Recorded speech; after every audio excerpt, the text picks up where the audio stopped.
You gotta watch that. Dare me to rap, I'll dare you to die. One at a time, no many lives. Shut the fuck up or you end up dead stuck. Yeah, what the fuck is going on? Shut the damn mouth, zip it up. Shut the fuck up, swallow a cock, swallow a cunt. Yeah, shit you in the run. Your mama dumb hoe, everybody in the know that you're gonna end up fucking some guy killing herself. Throw herself out the window, land on a motherfucking spear in the road in the rear. What a dumb whore, what a bore, what a slut. Suck on my cock when you dumb Debbie bud. Tommy NC, always feeling on crystals, pussy, yeah, no. Oh no, what the fuck? I forgot that was in there. Oh my god. No, I really did. I never played that song ever. Let's start it the right way. I can't fucking believe that was in there.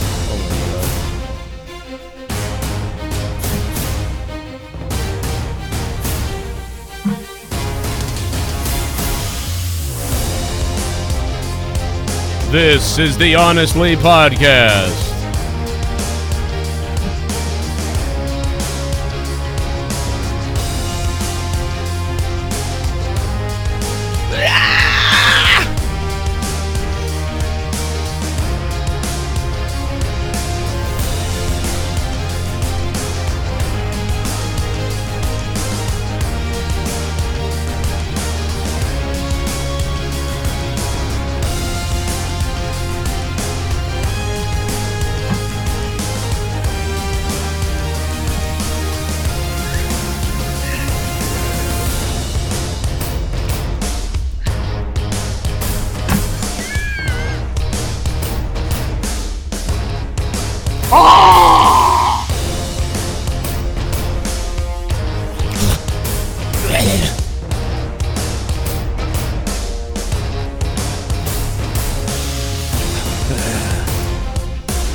Let's get on with the show here, Joe.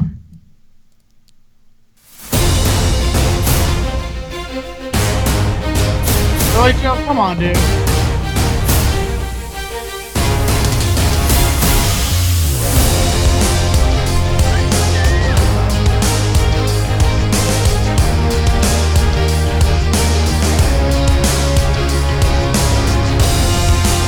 You done?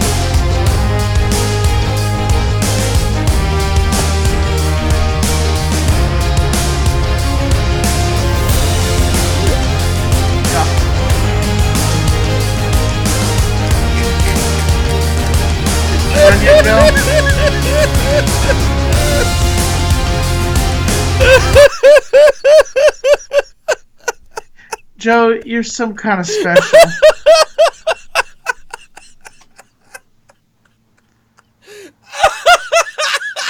I'm fucking really crying. Oh my god, bro.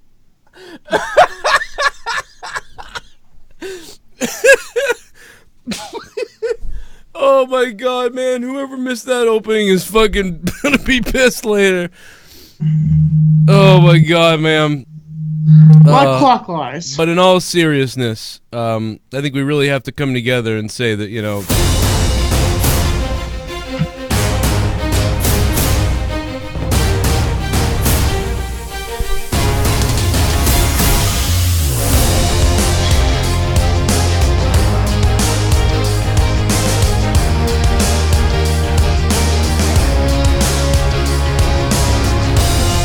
No, seriously, welcome to Honestly, episode number 11 for free for everybody.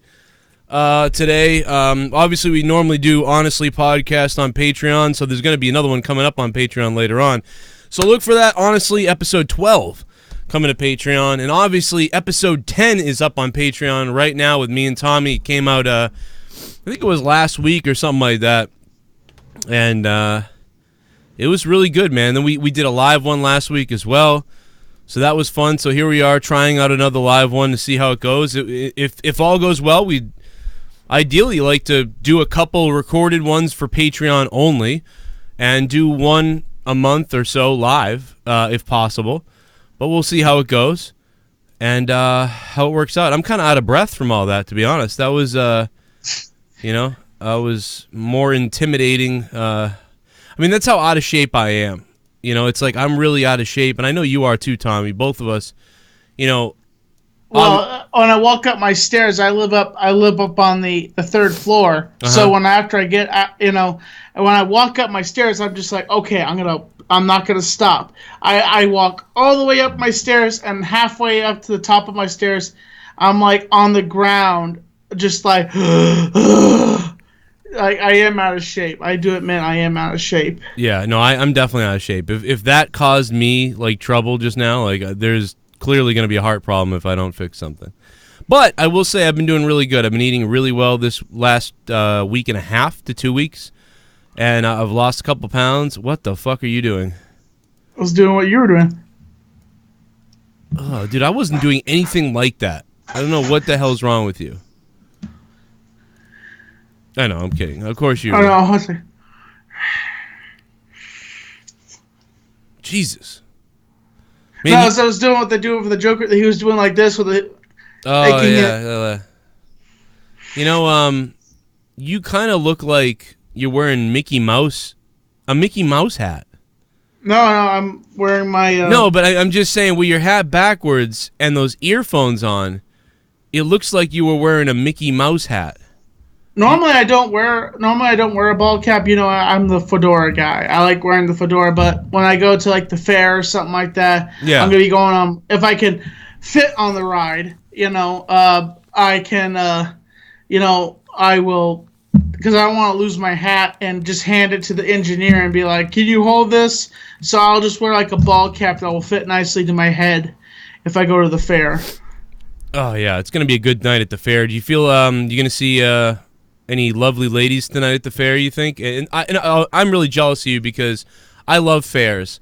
And despite the fact that I'm out in the country area now, I don't know where the fair and when they do that stuff around here are, but I do know where I used to live, you just walk down the street to it. So it got that outdoor atmosphere, and, you only had to walk down the street. But out here, I feel like we'd have to drive a ways to wherever the fair is. So I kind of... I don't know, man. I still feel a little bit lost out here, is what I'm trying to say, like, because I don't know where everything is and what's going on, and there's no fair near here, but yet I'm out in the wilderness here, So, I don't know. You would think that there'd be more of a fair out here. Now, it's not quite Black Mountain, but... Well, the fair is in Asheville. It's, like, out towards Asheville. It's not here in Black Mountain. Oh, so you have to drive as well to get there.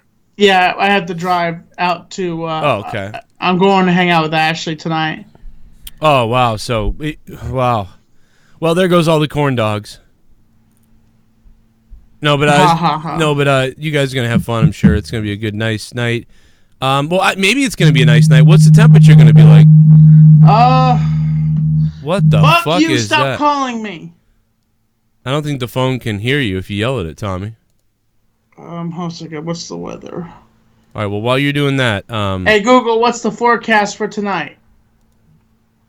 Tonight's forecast for Black Mountain is 70 degrees and mostly cloudy. You know what? That's perfect. That's perfect, man. You throw a sweatshirt on, you throw your arm around the girl, keep her warm, slip your hand on her titty.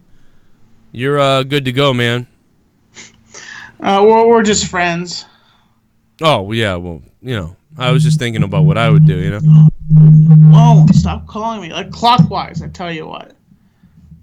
What is that?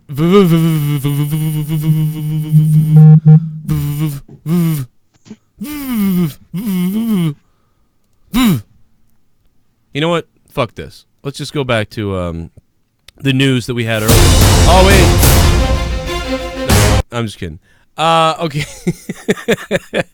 but Tommy, you know, you've really let a lot out of the bag recently. You know, I mean, this is not a, you know, a burial or anything like that whatsoever. But you've let out some things on JB's podcast and on my podcast. You know, that you on public shows, you know, wouldn't, or just on other shows haven't admitted to in the past. But you really dropped some, you know, kind of bombs on JB's show and on mine. You know what I mean? Yes. I mean, and here's the thing. With those subjects, that doesn't mean I dislike any of those people. I don't. I just don't favoritism that way of life. So I'm not. I don't hate those people. I just. Well, Tommy, I think you're misunderstood is why I'm bringing this up. I think, like, you cannot like that sort of thing, but still support them. Like, okay, you know, like, you do what you do. It's all cool. Just don't touch me. I'm game. No, that's how I feel about it, right? That's what you're saying, right? Like, you know, you guys do whatever you want. You know, just don't touch me. I mean, I guess, but, you know, the thing is, I don't float that way, so you know, whatever they do behind their doors, they do. Like, I don't judge them. Well, that's what I'm, so there you go. Like, that's the thing. That's not bad. That's a good thing. The way you were saying it, though, made it seem like there was something else there. So it's really important that you clarify that, like you just did. Because people thought, like, that you were a gay basher, and you're not. No, because apparently your people have an agenda and say that I have, like, that's, like, I want to bash. Well, JB's the one who said that you did. You said it on his thing. I don't gay bash. I'm not a gay basher. I'm not afraid of gay people. Like, I just. Well, no, you're not afraid of them, but, I mean, I'm just saying, like, this really clears it up, that you're like that. You're saying, like, yeah, do whatever you do. I will just, you know what I mean, as long as, you know, it doesn't involve you. Who cares? Just like I don't want to be involved in some straight couple up the streets shit. I don't care what they do. If the guy wants to stick a fish in his wife's ass, I don't give a fuck. I'm not going to be there doing it. You know, so go for it. Stick a fish in your wife's ass. I don't care. You know? But, so there you go. I just want to clarify that. I think that really did clarify things a bit. Based on what I heard. And here comes the super chat. Party. It's from Jacob. He didn't say anything. He just dropped the super chat. What's up, Jacob? How you doing? This is the chance you get to interact with me and Tommy on Honestly Podcast. So thank you, Jacob. Much appreciated. I freaking break my phone. What was that? This dumb piece of shit just keeps calling me over and over again. Oh, yeah. You scared the hell out of me. Jesus Christ. Dude, I thought you took a shit or something. I've gotten spooked a few times just in my apartment by myself occasionally. Like, I'll see something out of the corner of my eye and just get spooked. You know, like sometimes you'll think there's something in the room with you or something like that. You know, it's... Yeah. I want to fucking hit you in your stupid face, you motherfucker. I want to find you and I want to take a porcupine and jam it up your ass. You suffer. Torture you. Take a potato peeler. What's that word? Potato peeler? Potato peeler? I want to take a potato peeler and I want to peel off all your skin slowly. Oh my God. And laugh while I do it. And then put a duct tape. After I do that, I want to duct tape a phone to your head and call it over and over again. You suffer. Oh my God. Honestly, I hate whoever you are. I hope you step out in front of a Mack truck and die a slow and painful death. Whoa. I hope you suffer. It's an AFI song. Unbelievable, Tommy. Is that really they're calling you? I mean, they're still calling you after all this time? Yeah, still calling me. Every time I go live. Anytime I go live. I have to put my phone on airplane mode. Which I can't put my phone on airplane mode because I'm waiting for an actual call from somebody. if somebody's calling you, does that mean it's going to keep your phone busy, or is it? Yeah, like if I called you while someone else was calling you, I would get a busy signal. This dumbass. So if my friend calls me, she can't get through because this dumbass piece of shit is calling me. You really need to change your number, though. This is what I'm saying. Like you gotta get a new number. You gotta get that other phone. New number. Party. Rocky SUS.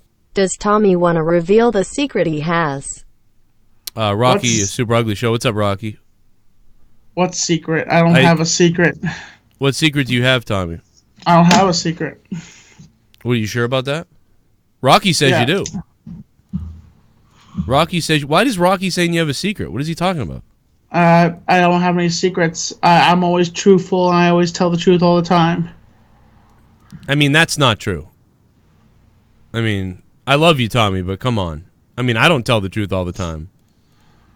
Nobody tells the truth all the time, really, from what I've seen. I have nothing. No, I have no secrets, really. Okay. Interesting thing. Maybe he could tell us what he means by that, I guess. I don't know. But I appreciate the donation, Rocky, man. Thank you. I didn't know what the abbreviation stood for until I thought about it.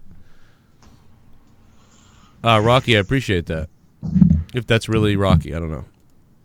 But Tommy, so anyway, it's going to be a nice night at the fair. Is it a big fair? Is this like one of those massive ones, like where they have everything? They have like, the animals, and they have rides.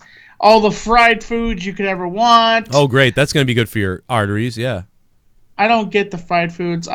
Stop calling me! Jesus. Sorry. I just get the big turkey leg. That's all I get. To be honest with you. Hell yeah, bro. You know what, dude? You're getting me so pumped up for this. We have that medieval thing, you know, you dress up, and they have the turkey legs. I love that shit, to be honest. I want to grab a giant turkey leg. The King Richard's Fair.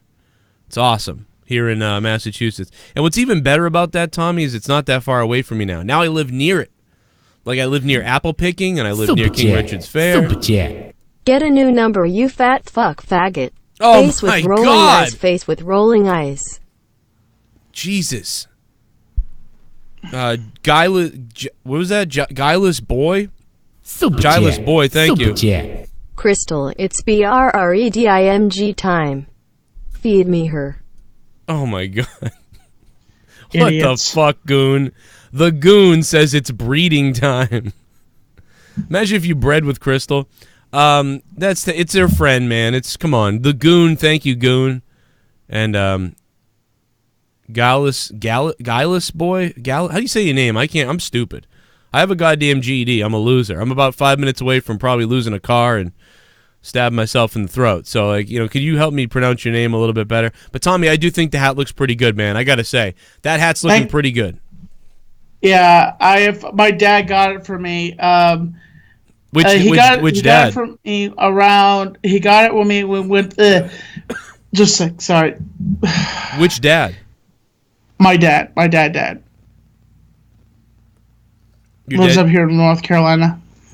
Oh, okay. My biological dad got me this, the thing that you guys mentioned that I wasted my money on, really, which it was a gift from my biological father. Did I say that? When I was up at my parents' house, I turned it into the show, and all I could hear people do was bashing me, saying I throw my money away. But I didn't say that you wasted your money on that. Other people were saying that I waste my money on shit that I don't need. And the thing is that this was a gift. This was a gift from my biological father that hadn't seen me and had just met me after 28 years, and they're saying I got frivolous shit like this in my house. You know, just something I wanted to bring up. Oh, yes, yeah, I remember that now. I remember them talking. I was away from the desk for a little while, and I remember. I think I'm not saying I didn't say anything either. I don't remember, but I think a lot of people were talking about all the stuff you have, like weird. But you do, Tommy. You know what I'm saying? Like, yeah, that was a gift, but you do have things like giant scissors and all these fucking weird things, you know, all over the place. I mean, I pay. I mean. And the thing is, like, I wasn't trying to say that you did not give me $200. I'm just saying that PayPal deducted you because it's a fee. PayPal deducted some of the payment that you had paid me for. Right. So I'm not saying that you did not pay me. Joe paid me, and it was when I got the payment, it was $199 exactly on my bank statement. So PayPal took it. PayPal took a deduction. Well, I sent you $205. Yes, you did. I saw that, and it was on PayPal. It was on PayPal. I saw the statement on PayPal. It was $205, but when it got to me, it was $190. Right. That PayPal had taken, basically, when they made the transfer. And they're one of the cheaper ones too, because like, you think about it, when somebody donates a super chat, they take 30%. So you got to look at it this way, right? Somebody sent that money to us, right, or sent it to me that night. Yes. They sent $300. If it's a super chat, take away 30%, because Google takes 30%. So take away 30% from the super chat, then take away 20% in taxes that I have to pay. Jeez. So if somebody sends $300, Joe, we don't even see those super chats. You want to know why? It's because those super chats are going directly to our YouTube paycheck. We don't even see those super chats. So it's we see them at the end of the month. We see them at the end of the month, yeah. Well, we see them at the end of the month, but the fact is that pretty much super chat is useless, because the only way you and other shows make money is if you get these donations where people are donating getting donations in, like you do with the what is it, the software you use? Well, Streamlabs and all that, Twitch alerts and all that. Yeah, stuff. that's how you make your bread, is through. But think about this. Think about this, Tommy. This is mind blowing. That $300 donated to me. I gave you $200, right? Yes, sir. But think about this. I actually only got $150. So, because 30% went to Google if it's a super chat, and then 20% comes out of my taxes. So, if you send me $300 super chat, I only get $150. So I actually gave you $50 of my own money for no reason, if you think about it. I understand that. So it's crazy. I actually didn't make any money. I actually lost money on that whole thing. So like the people that were like, "Oh man, why'd you blah blah blah?" Well, I actually lost money. I actually gave out $50 extra of my own money because it was funny. So it's like, I appreciate that you did that, Joe. You did good by me, and I appreciate you doing that, because it takes a lot for me to get in that suit. Really? It didn't seem like it. You were fucking riling around in it for free on TikTok earlier that day. Oh, you mean it takes a lot of effort because like you're so ginormous. I'm heavy set, so I have to pull it up. It takes me a while to get into the suit. It does. Like if I do a TikTok, a Pacific TikTok, which I saw that you were on TikTok, folks, don't miss it. Check it out. Joe Cronin has his own TikTok now. What is it, Joe Cronin?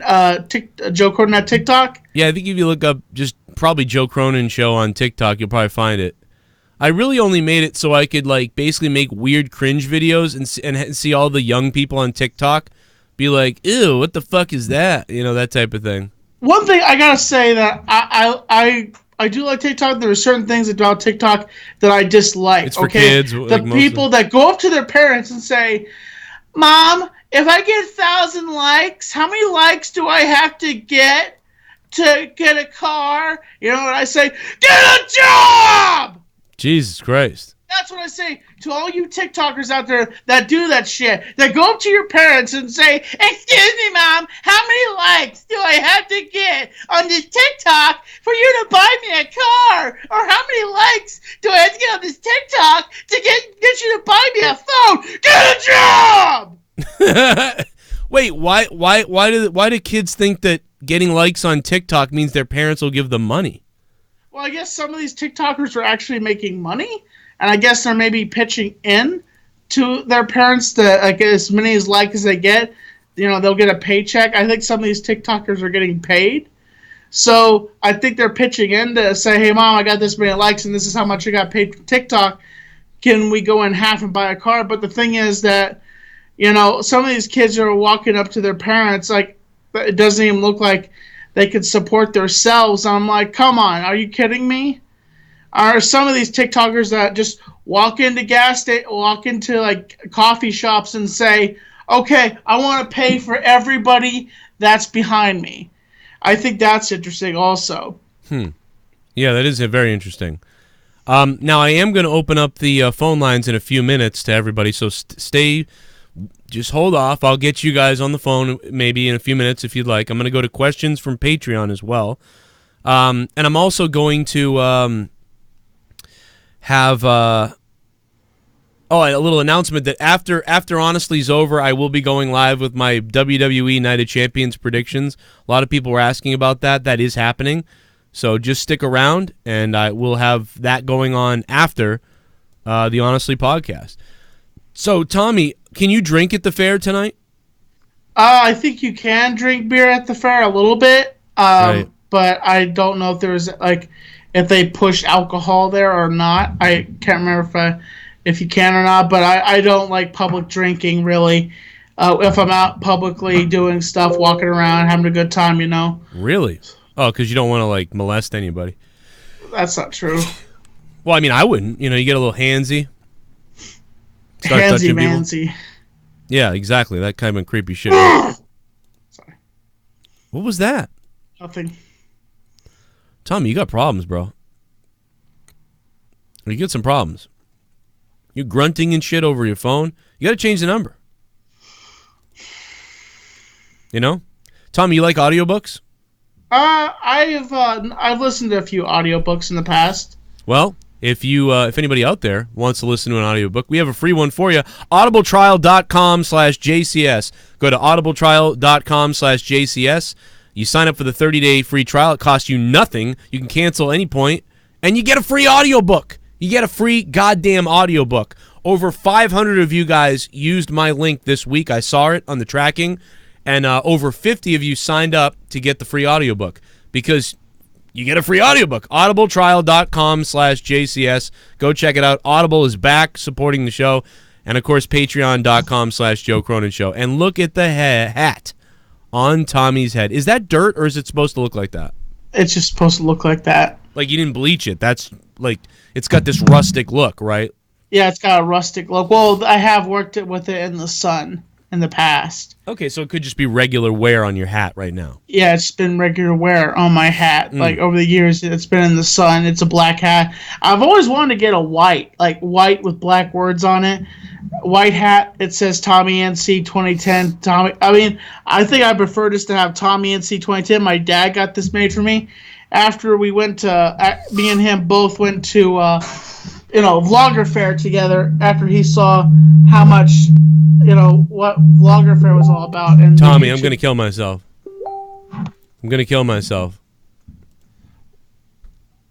Well, don't kill me. Kill the guy that's calling me constantly while I'm on your show. Put the vibrate off, man. Turn the phone. Well, I mean, I don't know. Do something. Block the number. How many different numbers are calling you? Just one blocked number. Block it. He can't call you if you block it. You can't block a blocked number on Verizon. Yeah, you can. I can block any number on my phone that calls me. If it's the same number, you just click the block function on your phone. There is no number. It just says blocked number. It just says. Oh, I get what you're saying. It's because they're calling from a blocked number. Yeah. You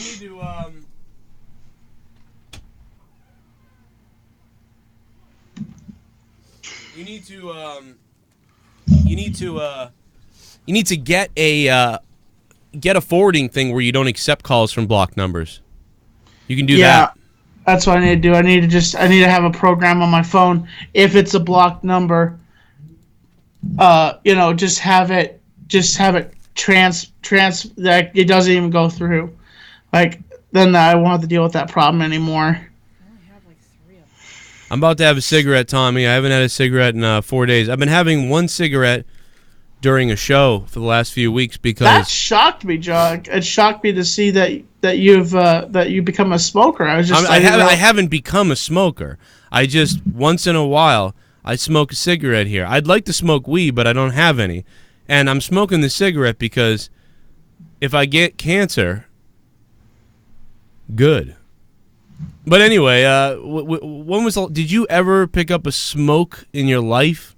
I have smoked a cigar once. I have smoked a cigar for a victory cigar one time. And also, no, I did smoke a cigar on my birthday. When I got me a cigar once. Yeah, well, I like cigars. I like cigars, but every once in a while, it's like a sort of a, like a moment thing. Like you feel a moment, and you're like, I want to have a cigar. You know what? I just found a primal weapon in Diablo. I'm gonna smoke a cigar now. Or I just found out that I don't have AIDS. I'm gonna smoke a cigar now. Most people smoke a cigar when they have a baby. Oh yeah, I just had a baby. I'm gonna smoke a cigar. Or my wife is dead. I'm gonna smoke a cigar. What? Remember when we had Gavin and you said you wanted cigars? Yeah. And so your mom brought chocolate ones. Yeah, that was nasty. I was like looking forward to smoking the cigar, and it's a fucking chocolate cigar. But I still have them. Did you actually try to light it, Joe? Did you actually just... And then your mom's like, no, Joe, that's a cigar. That's a chocolate cigar. No, it was my mom. No, it was Leah's mom who actually ended up getting them. The right ones, I think. Where's this fucking wire? I do like a particular kind of chocolate. I don't like a chocolate that's too strong, but I do like chocolate that is like that nice and quality chocolate. Like, it definitely won't make you go like... What the fuck are you doing right now? What chocolate makes you go like that? You're trying to get your taste buds to lighten up because of the sugar blast that just hits your mouth. Well, I hate dark chocolate. It tastes like rust to me sometimes. Like really dark chocolate, it tastes like rust. I like that milk chocolate, I can't defy how dark chocolate tastes because sometimes I've tasted it and it's just so strong. It's just it's so strong. My mom likes dark chocolate. Like that's her favorite. Does. Fuck you, Joe. Oh. Sorry. And I know what I was what? I know where you're going with that. I'm not going anywhere. Uh-huh. Leah, you're going to love the way this show started. Why? You have to go back and watch the way this show started. Why? Can you just tell me? No, I can't tell you. It can't be told. It has to be seen. Right, Tommy? Yeah, it's basically me cringing and being like, what the hell? What is he doing? You want to see some of it? I'll show you some of it. You can see the screen, right? Yeah. All right. This is just for Leah and anybody else who got here late. But I can't believe she missed it. I'm not going to show too much because it really went on for quite a while. And I know there's calls coming in. I am going to take calls in a minute. Just bear with me, callers. You really want to take live calls, Joe? This is honestly Well, towards the end of the show. I don't want to do it during we're talking here. We're having a good time. It's about us. But it's very strange. Yeah, this is the way it started. Check this out. Really did. That was... This is the way the show started, Leah.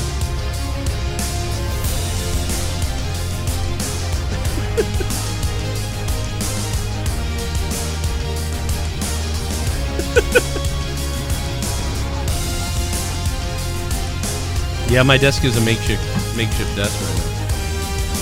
Look at Tommy, he's playing along,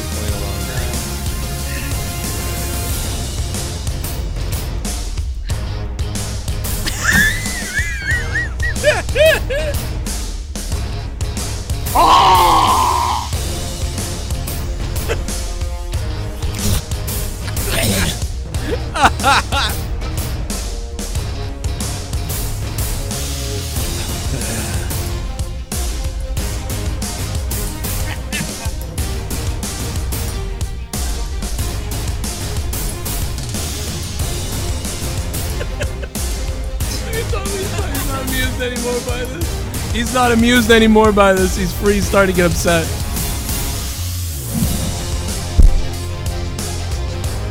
This is live, Dave Rose.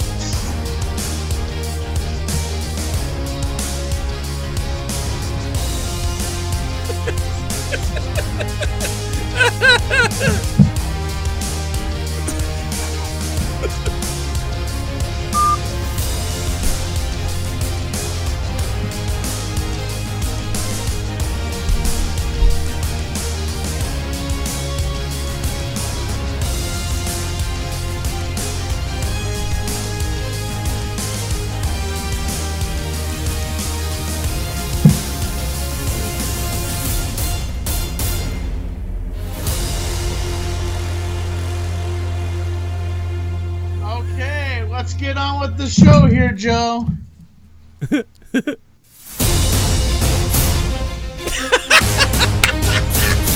come on, dude.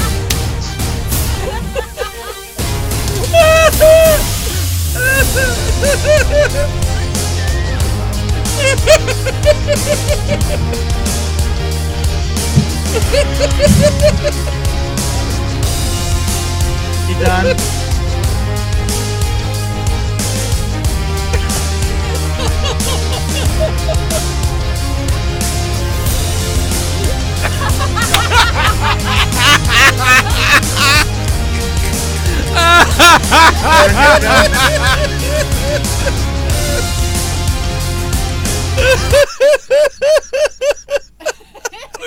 Joe, you're some kind of special.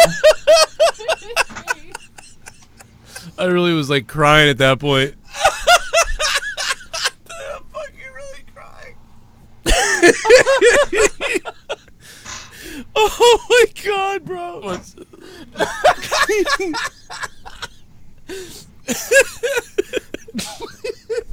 Oh my god, man. Whoever missed that opening is fucking gonna be pissed later. Oh my god, man. Clockwise. But in all seriousness, I think we really have to come together and say that, you know...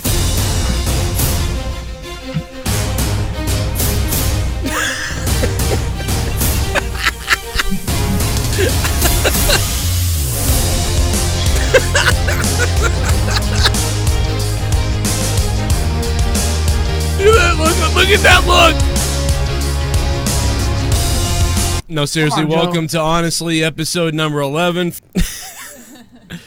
Oh my god, alright. That might have been the greatest opening that I've ever seen. Ever. To be honest, Tommy. I mean, you're just a part of something amazing. Anybody who has the ability to record that and put that on Twitter or something, please do that, because I would love to never... I would love to see that, because that killed me. But, you know, Tommy's going to the fair tonight. It's going to be a good time. And I'm really excited for him. It's Gil Lee Boy, formerly known as Mike Litteris. Oh, that's Mike Litteris? Oh, Mike Litteris. Go back to Mike Litteris. Gil, huh? Gil? Gil? Gil. Like fish gills? Super chat. Tommy, your parents buy you stuff. Hypocrite. Hypocrite? What are you talking about? What does that mean? Yeah, I guess I don't get it. Corwin Eberly, I love you, man. My parents love me. Yes, my parents get me stuff. Like, so are they not supposed to love me? Party. No. The only reason I hate on you is because I love you. Oh, God. I love your cack and I'm jealous of all these other guys you spend your time with. I want it deep.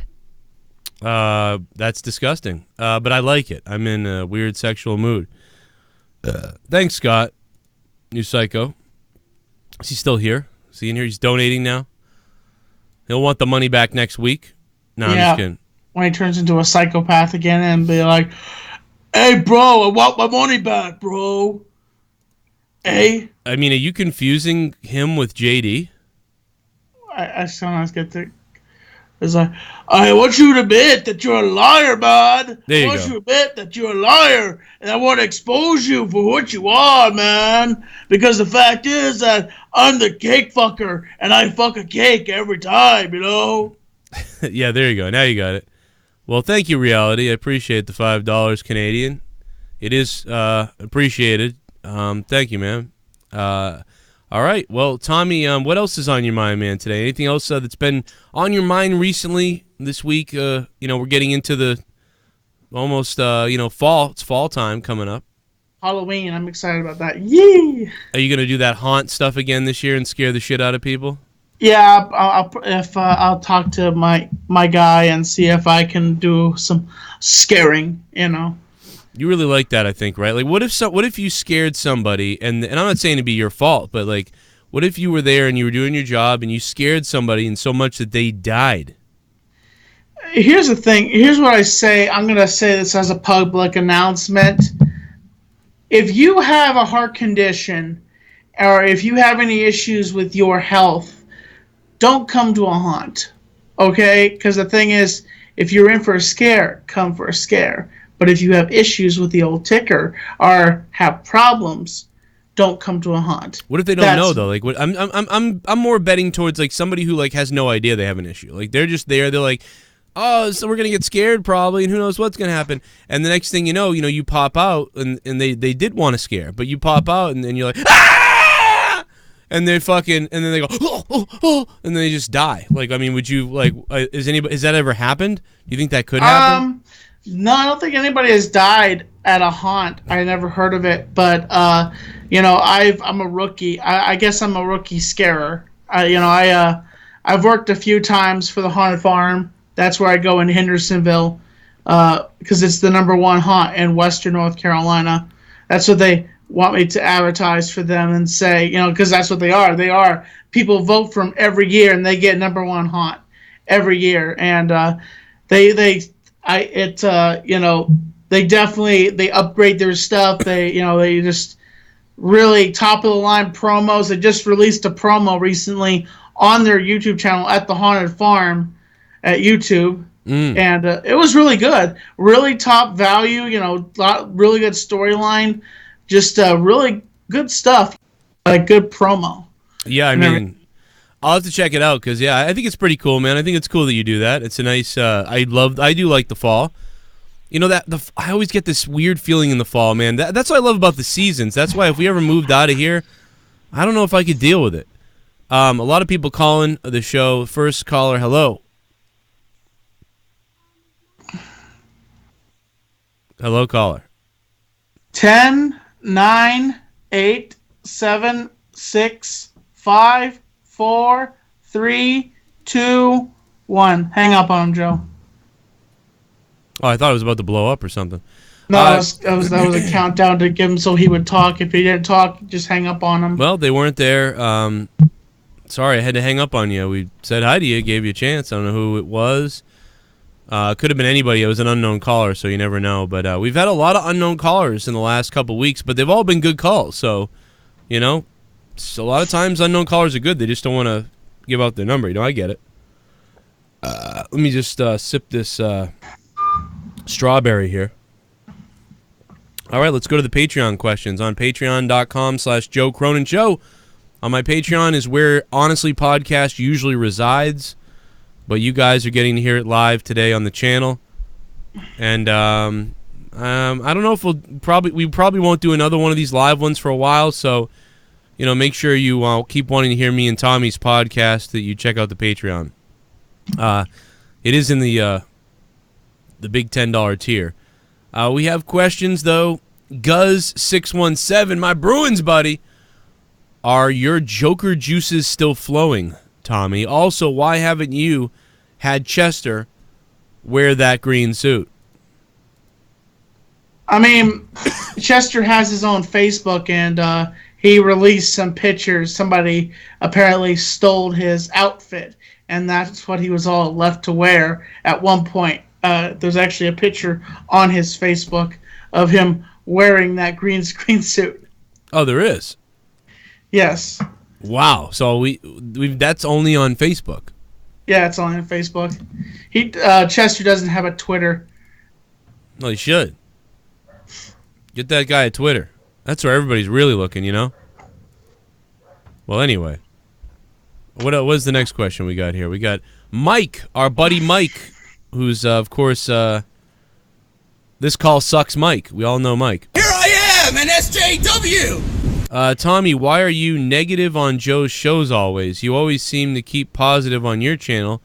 Also, when you're making the green suit videos, when you're making more green suit videos. Well, I don't want to make too many of them because then they'll get worn out. So I just save them for like special TikToks. And somebody gave me an idea saying that I should wear the green screen suit around Black Mountain and stuff like that, but I just thought, I don't know if I should do that or not. And try to touch people and stuff? No. Like, hey! Yeah, don't do that. That'd be bad. Well, what about being negative on the shows? I don't defy it to be negative. I defy it to be me defending myself because I get attacked a lot. Right. Maybe you're putting back what's coming at you. You know, that's That's not me being negative. That's me defending myself. Jesus Christ. I agree with you, but why did you say it like that? Because I've been here pushing the button, pushing the button, pushing the button over and over again, even though it's not vibrating. Man, I'll tell you, this whole episode was like Tommy upset at his phone that he should have changed the number 2 years ago. To be honest, you know? Never had an episode like this before. Sorry. I mean, come on, man. You got to change your number. Sometimes I do this thing where it's a secret. I'm not gonna share it here because I don't want to give. Oh yeah. Yep. He's listening to your show right now. That he just proved to me right now. Because I muted him. I muted it and I muted it and put on speakerphone. So it just tells me he's watching this show right now as he's fucking doing this to me. Of course he is. He watches it. He always knows whenever you're live anywhere. He calls. That's when he calls. Yeah. Well, no. Sometimes he'll call me at 1 o'clock at night while I'm sleeping, for God's sakes, and I don't understand why. It's like he doesn't want me to sleep at all. Honestly, it's annoying. Get a new number. Remember what I told you to do? Get a new phone, or get a new number. Put that on your phone. Buy a $30 cheap phone. You know?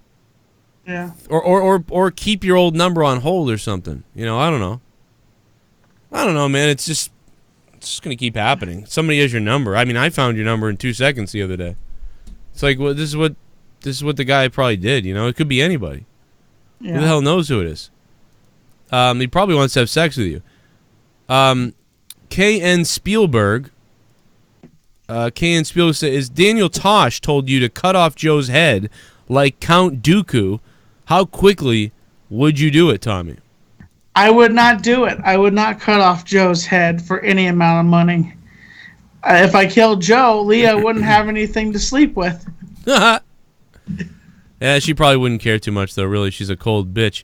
But no, let's take another phone call. You said, uh-oh. Hey, hello there. But, you know, Tommy, I do want to say, man, I love you, bro. And, you know, I don't have a lot, you know, you're really a good friend to me, and I'm not kidding about that. Like, I almost said it off air to you, but, you know, you really are a good friend to me, man. And I joke a lot with you, and we joke a lot, and I have trouble sometimes telling people how I feel, really, you know, and I really do love you, man. I really do. Well, I appreciate that, Joe. Thank you. Like in real life, like off the air and everything, like I really do. I wish we lived closer so I could drive to you someday and, you know, sit down, do this in person, give you a hug and stuff like that and shit like that. I'm fucking all gay like that. But man, I really do appreciate all the shit you've done for me. And you know, the friend. No problem, Joe. And I tell you all the time. I tell other people that my door is always open, and that they are traveling through, and they're good with me, and I'm good with them. My place is their place, you know. So people don't have to spend money. You know, people. I say this to only my friends, not strangers, not strangers. I say this to like my friends, you know, like Joe, Ken, anybody else. That my door is open for you guys. Like no matter what, if you guys don't need somewhere to. What about Tommy? Is he no longer your friend, Tommy C? Tommy C hardly talks to me anymore. Oh yeah. He like it's like you know Tommy doesn't have any beefs toward me, but I don't know if he's like Keemstar and he thinks I'm irrelevant, or like he doesn't even do his shows. Like I can easily call in. He does all his shows on Discord, so I can't even call into his shows anymore. Oh, okay, all right. Well, that's interesting. And here's the thing: I'm not even VIP on his show. Like if I do call in, I'm sitting there for an hour waiting for Tommy to pick up the phone. Like it just says, "Oh," but you know, Joe Cronin or somebody else will pick up the phone as soon as I call, and I don't know if he'd pick it up for me right away. It took me about a couple hours to get through one time to him. You know, so I mean, I don't know. But I would like to say to everybody again, I'm going to be doing the Night of Champions predictions in a few minutes live on Joe Cronin Show. And then I'm going to be recording some other stuff, and we're going to be all kinds of things. But Dave Rose has joined us, Tommy, on Honestly Podcast with Tommy, NC 2010. Dave Rose has joined us. Tommy, you're forcing me to do this. God damn it. God damn it, dude. Look, just understand this, okay? This fucker, whoever keeps calling you, is going to keep calling you, okay? Do the simple thing. Get a new phone, okay? They've got dual SIM cards. You can actually put both of your cards in there. More importantly, get the phone numbers that you're so interested in off your phone. Get a new phone, get a new number. Then send, Harley mass text, a fucking text message saying you can now find me on this number, but you still have his old number and he knows how to reach you. Dude, your stubbornness is fucking disgusting, okay? You're going to keep getting harassed. You're going to keep fucking making that brrr noise, and it's not going to fucking stop. Please respond. I understand. But he won't do it. I mean, we've been over this. This is like the masturbation thing, Dude, you like it. That's why. You like it. No, of course you're a sadist. You like this happening to yourself. That's why you haven't changed your fucking number by this point. No. And there you go, making and assuming things. And when you assume things, you make an ass of yourself. And you. I don't make an ass of myself at all. You don't know the saying, because when you assume things, you make an ass out of you and me. But the thing is, you're not very familiar with words and letters and that combine into words, so you don't know the whole saying. But that's fine. The point is, that whole entire sentence, did you just insult me there? I don't think I haven't stopped insulting you throughout this entire call. Oh my god! Which I've never done anything to you, but No. Come on, man. Don't be a Scott McKinnon, man. You're flip-flopping, man. Come on, flip-flopping. I'm sitting here while you're... Dave, you are obsessed with Scott. I gotta tell you, Dave, you are obsessed with this guy. And you bring him up every second.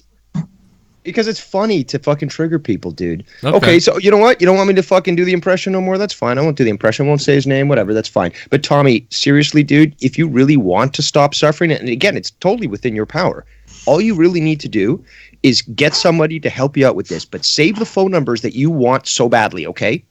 And then as soon as they're on a new phone and a new number, just text the people. Say, hey, Harley, I'm on a new number because I'm constantly getting harassed. So you can find me here now. So all these famous people that you met that you think are going to call you, they'll know how to contact you. But you shouldn't continue to subject yourself or the people around you to the constant harassment that you have the power to basically eliminate.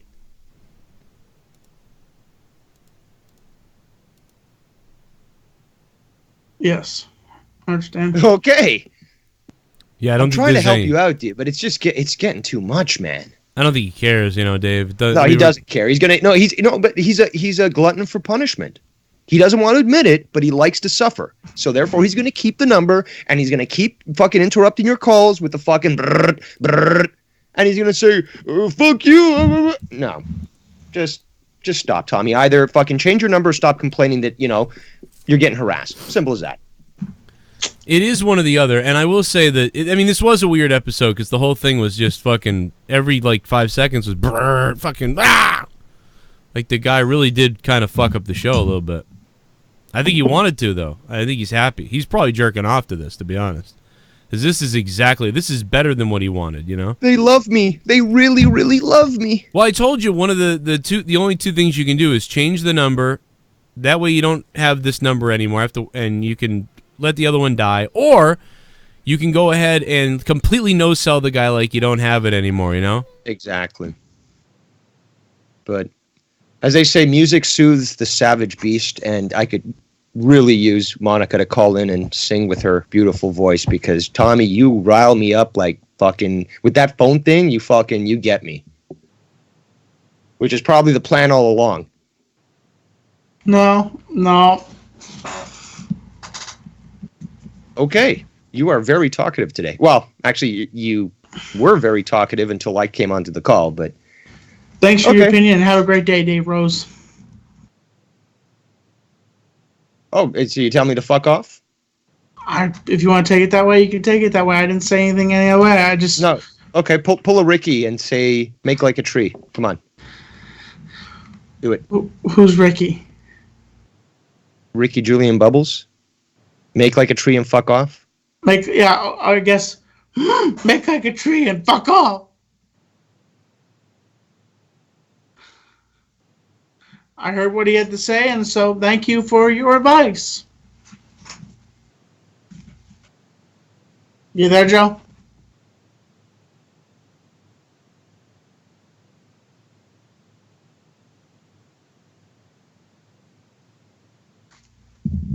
Joe?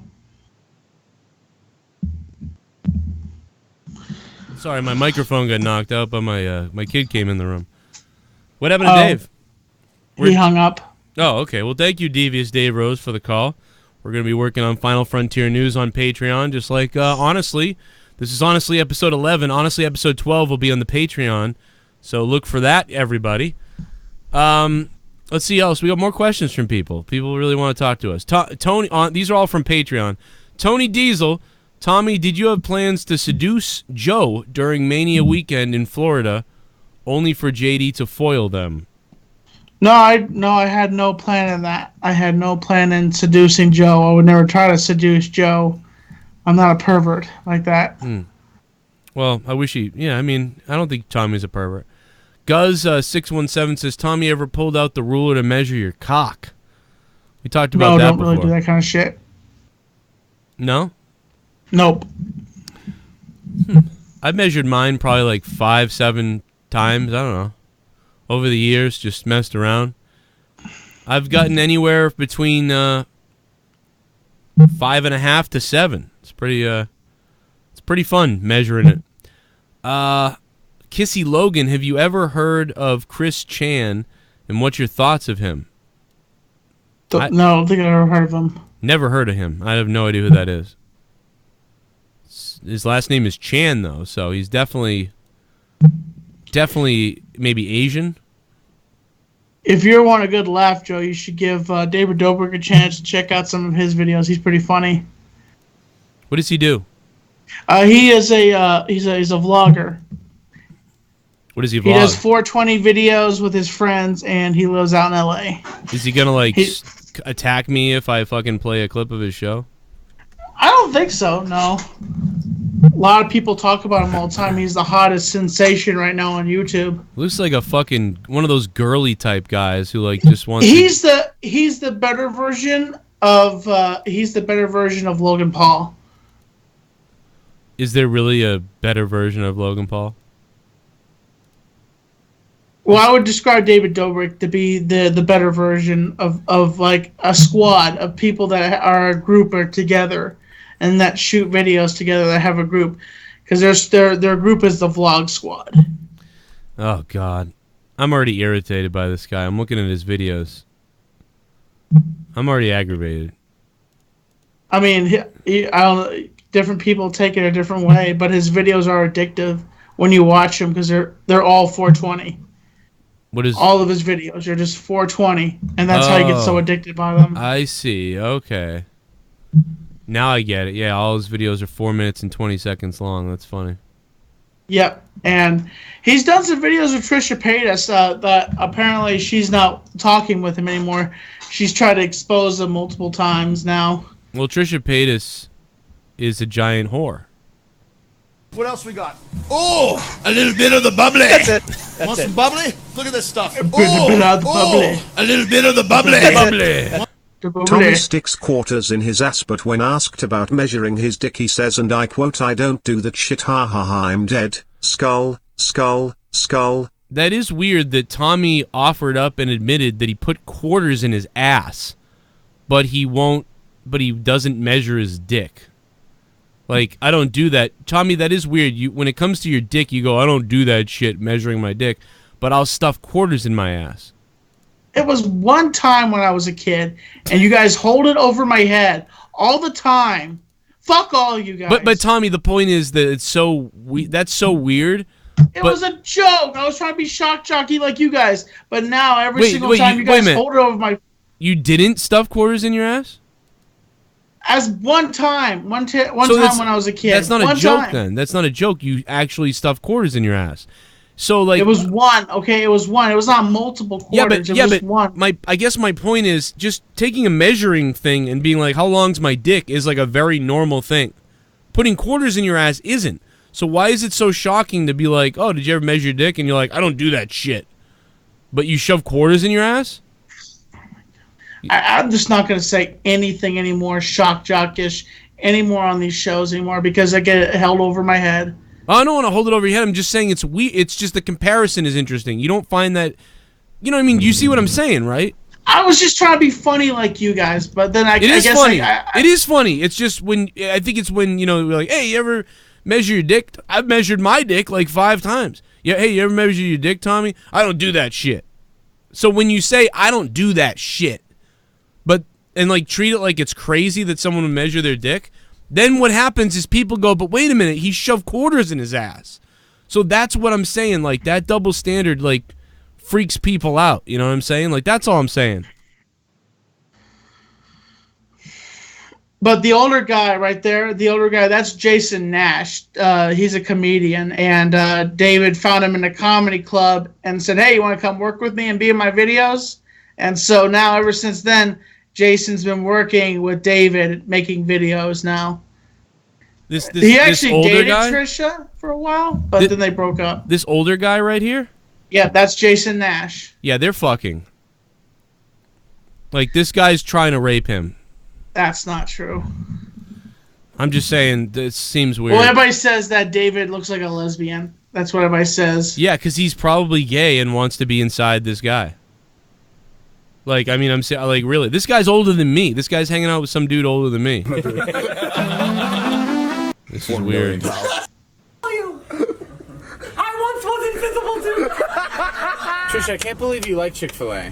Oh, I love it. Why? Why can't you believe it? I love fast food. Because I thought you just loved meat in your mouth. If you notice, Trisha's not much in any of the newer videos now because David does the Kermit the Frog dive. I find that to be so funny. Oh my god. Even Jason mentions it about the Kermit the Frog dive.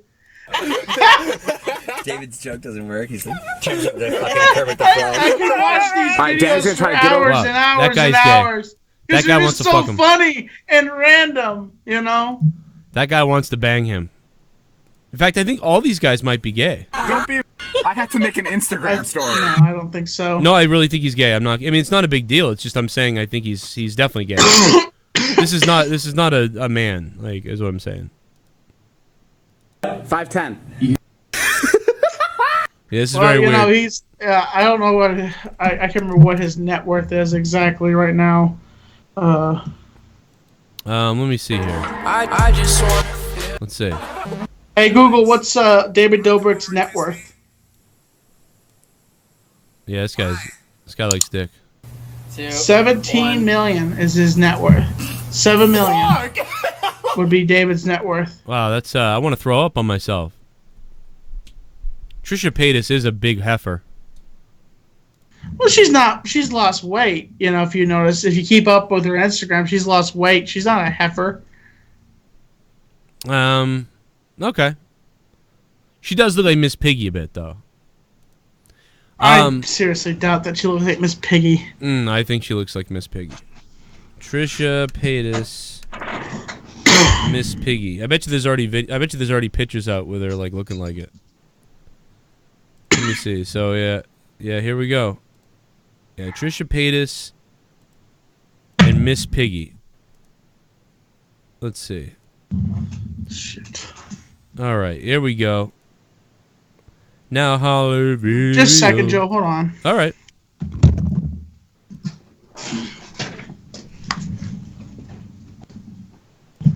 What is happening? Here we go. There's Miss Piggy. And here is Trisha Paytas. I don't know, man. That kind of looks like, looks a lot like her to me. Very, to me, it's very similar.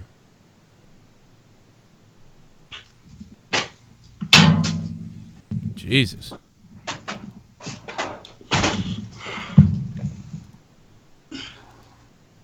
Tommy, you think, what about that? Oh, when he gets back, I'll show him. Jesus. That is, I think that's Miss Piggy, man. Like, Like if they were ever to make a real life movie, like Kermie. What?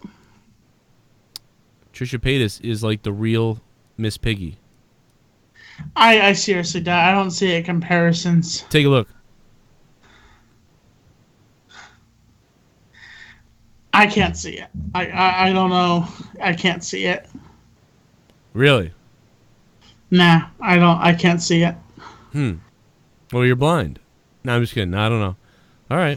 I don't know. Really cool. Hello? 609 is on the phone. Hello, 609.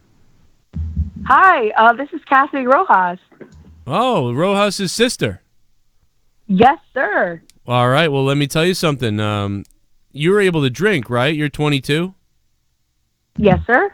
That's right. So she's going to be... You've been partying with your brother and stuff like that. So would you ever... Well, first tell me what you called about, and then I want to ask you something. But what did you call about? Okay. So I'm listening to the whole Tommy, Trisha, whatever, and David Dick Boy, whatever thing. And I'm calling to talk about it, but what do you want to talk about? Well, I was going to say, perhaps you could... do you think you could arouse Tommy? I think anyone could. No offense, Tommy. Is he on the line? Yeah, he's right here. Yes. Oh, hey, Tommy. Hello. Hi. Yeah, I think anyone could. Anybody could.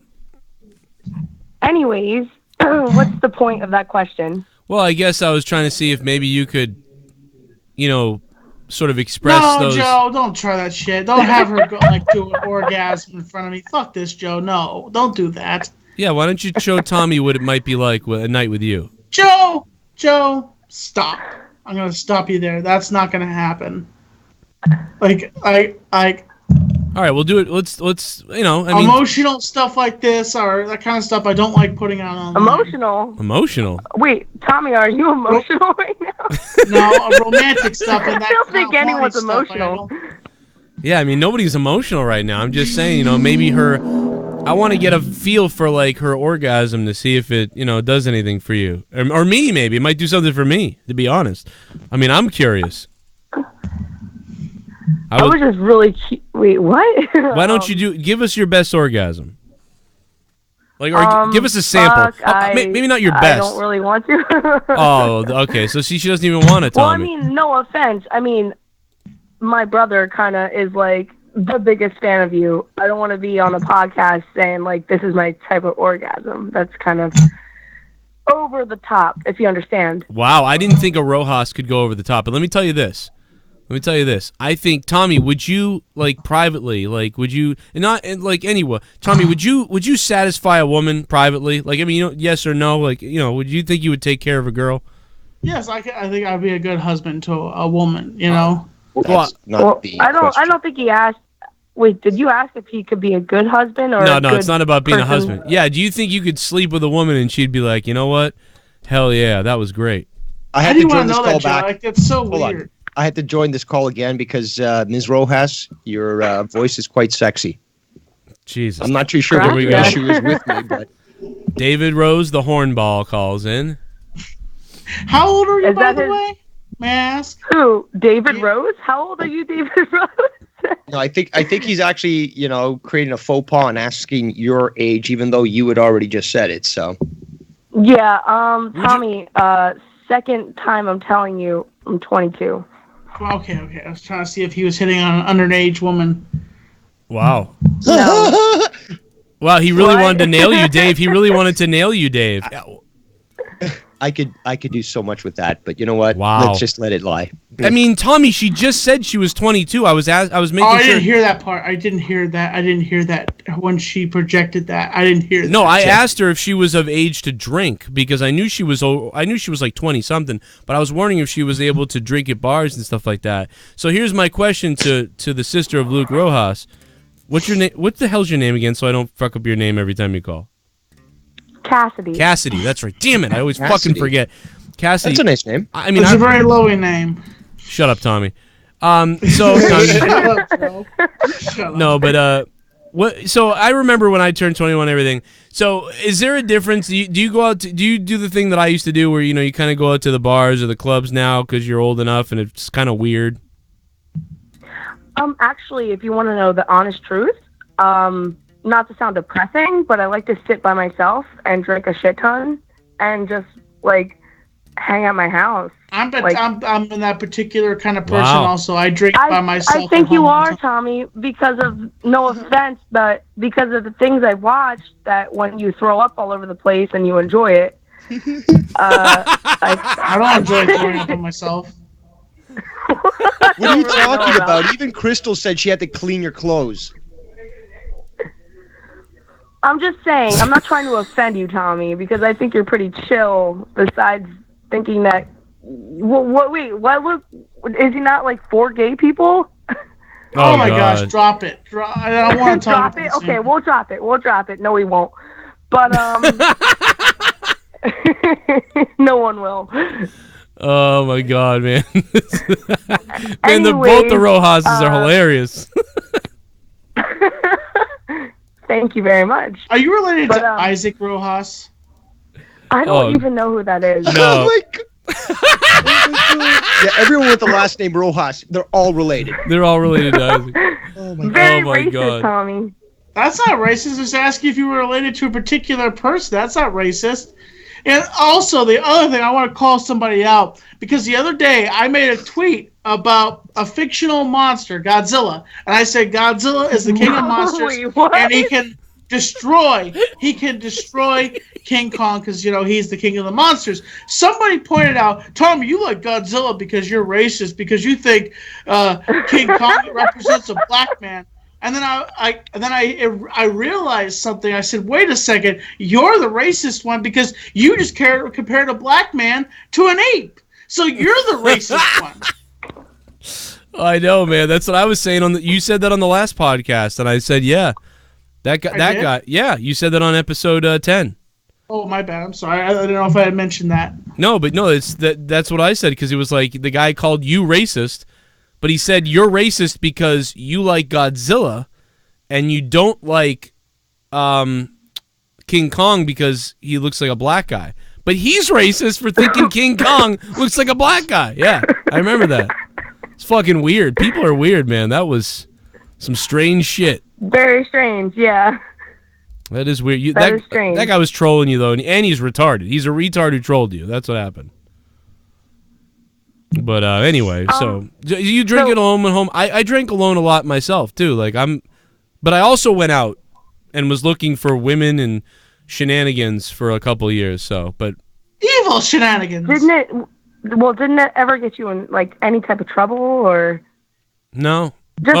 I should have been. Never did. I should have been in trouble when my ex-girlfriend left me. Everybody's heard this story a million times, but when my ex-girlfriend left me in 06 to 07. I hooked up with, I probably had sex with 40 different women. I probably was drinking nearly every night, and it was insane. It was one of them. I could probably write a book about everything that happened. It was one of the most insane times ever, and I'm not like that. And how, well, yeah, of course. I mean, I understand exactly what you're saying. How old were you from 06 to 07? So I was 22, 20 to 23, I think, or like probably, yeah, because I was born in 94, so 04, I was 20, so yeah, I was about. Shit. You're not that much older than me. Yeah, I'm 35 now.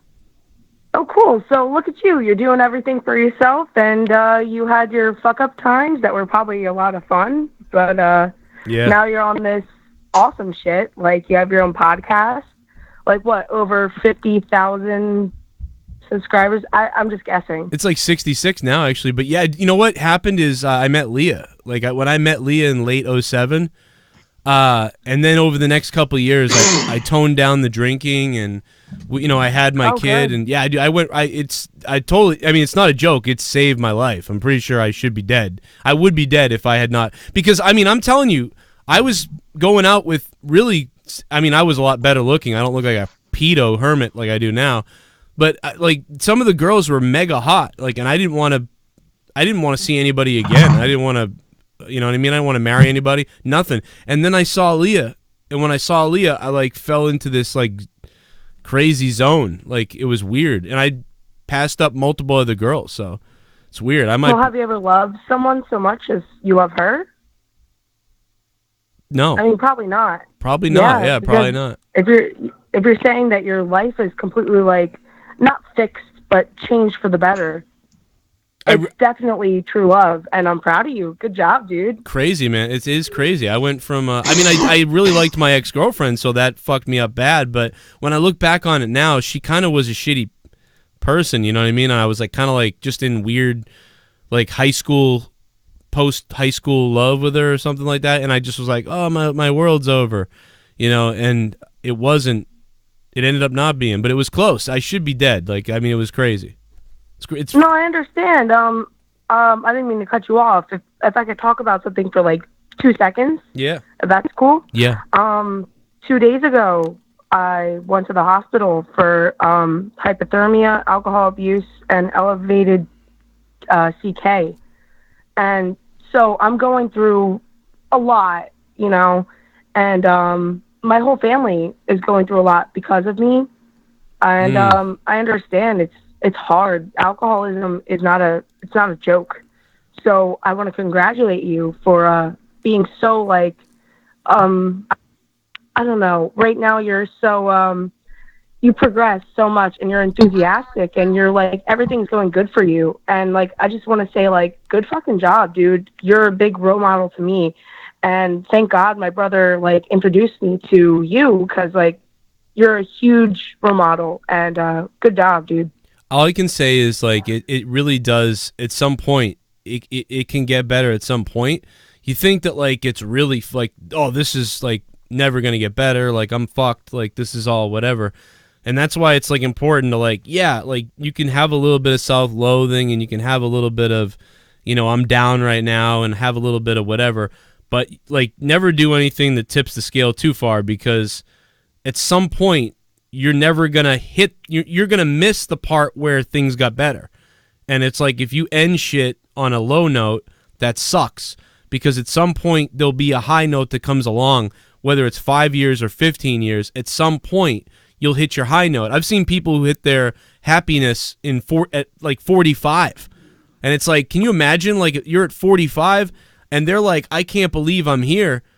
Like, imagine if I like killed myself when I was 30, like I was gonna, or whatever. It's like, you never know when that good point is gonna come, even though for however many years people keep telling you that, and you're like, yeah, whatever, I don't really believe you, and whatever, and this sucks, so it's just gonna get worse.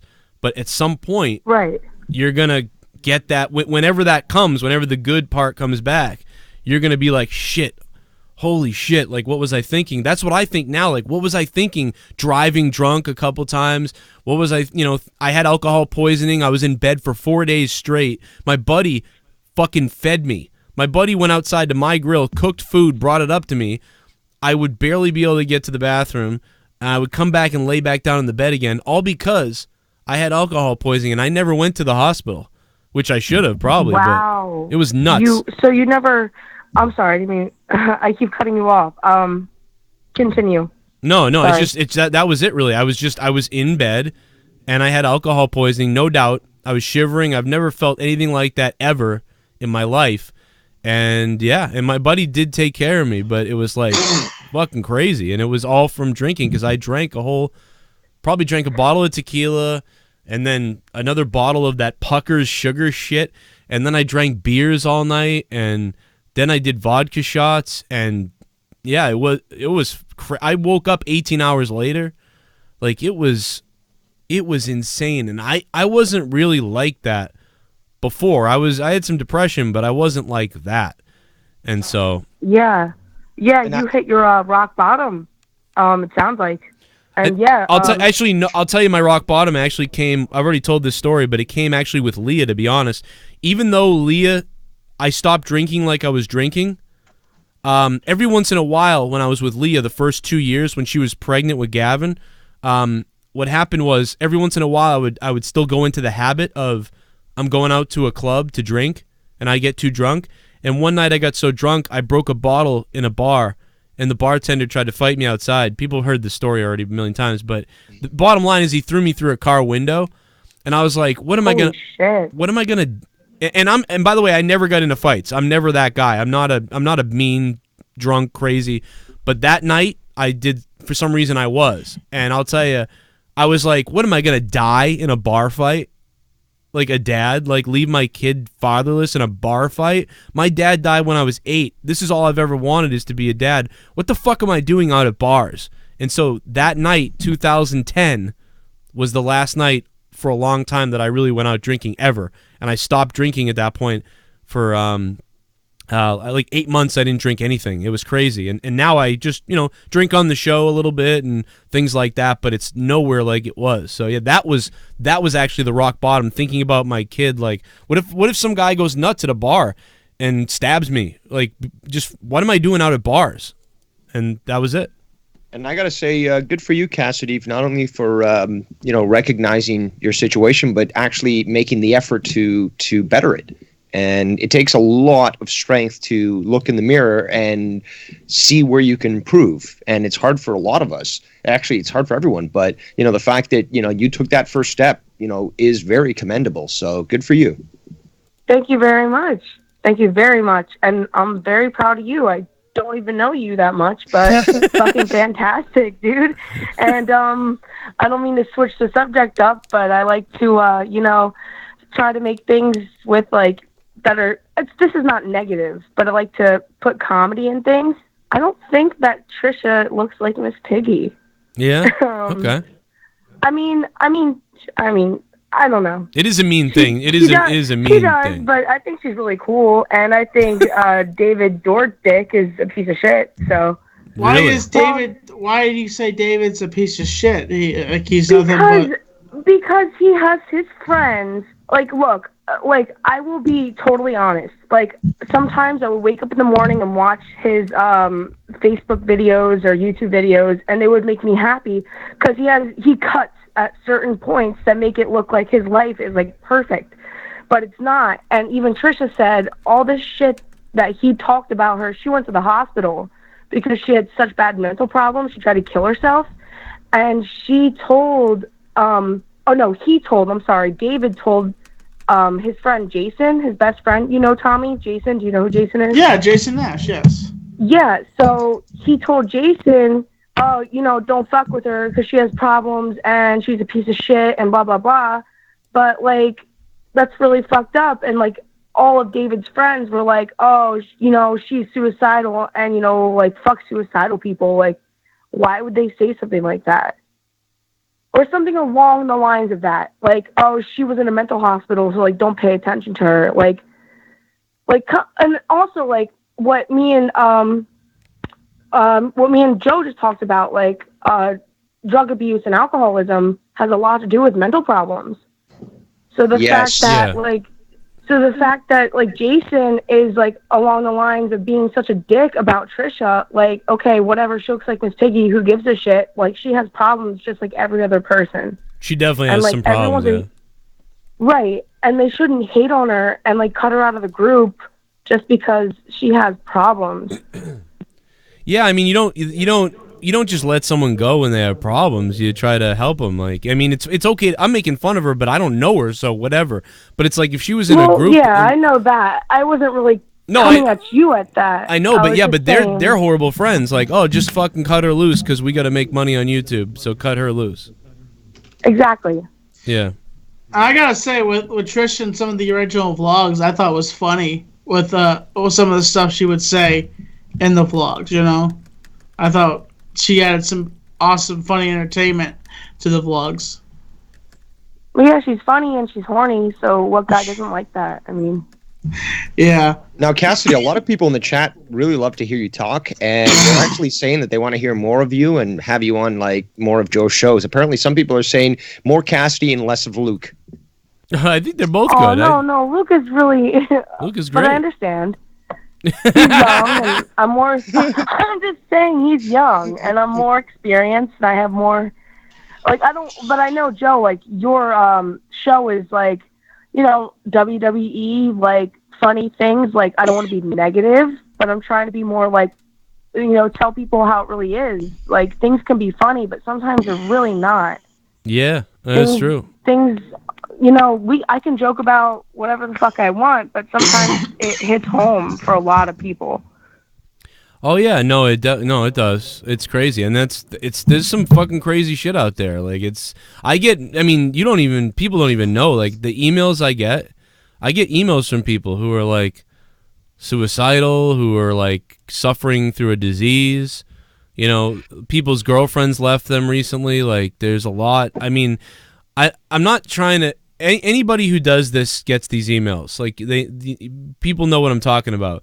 But you remember, like, if anybody ever saw Bruce Almighty, where he's like God and he has to like answer the emails, like I read these things and I'm like, whoa, like it's really bad. Like it starts to weigh down on you a little bit, and you're just like it's all a lot. So much bad stuff is happening, but the only thing I can say that's consistent is, like, I've been through like crazy shit. Like I lived with a guy who was abusive and a drunk, and like I was a kid and scared, you know what I mean? Like, so, and I thought I was never going to get out of it. I thought he was going to kill me and my mom, you know. I mean, my dad died when I was 8. You know, I had this Sorry, Joe. What the Tommy, what the fuck? No, it wasn't. Was that him? I wasn't yawning at. Yeah, it was Tommy. No, fuck you. You can't find the mute button though. No, fuck you. Brrr, brrr. What the fuck? I wasn't yawning at you, Joe. I was not yawning at you, okay? But I'm here, so were you yawning at me? Jesus Christ. No, I was just yawning because I was tired, so that's all the reason why I yawned. I wasn't yawning. That's a psychotic, sarcastic yawn. What? A yawn like that is where I'm tired. I'm like, if I was to be like, I was bored of what you guys are talking about, I'd be like, oh, that's boring. Like I would say that, but I was just yawning because I was tired.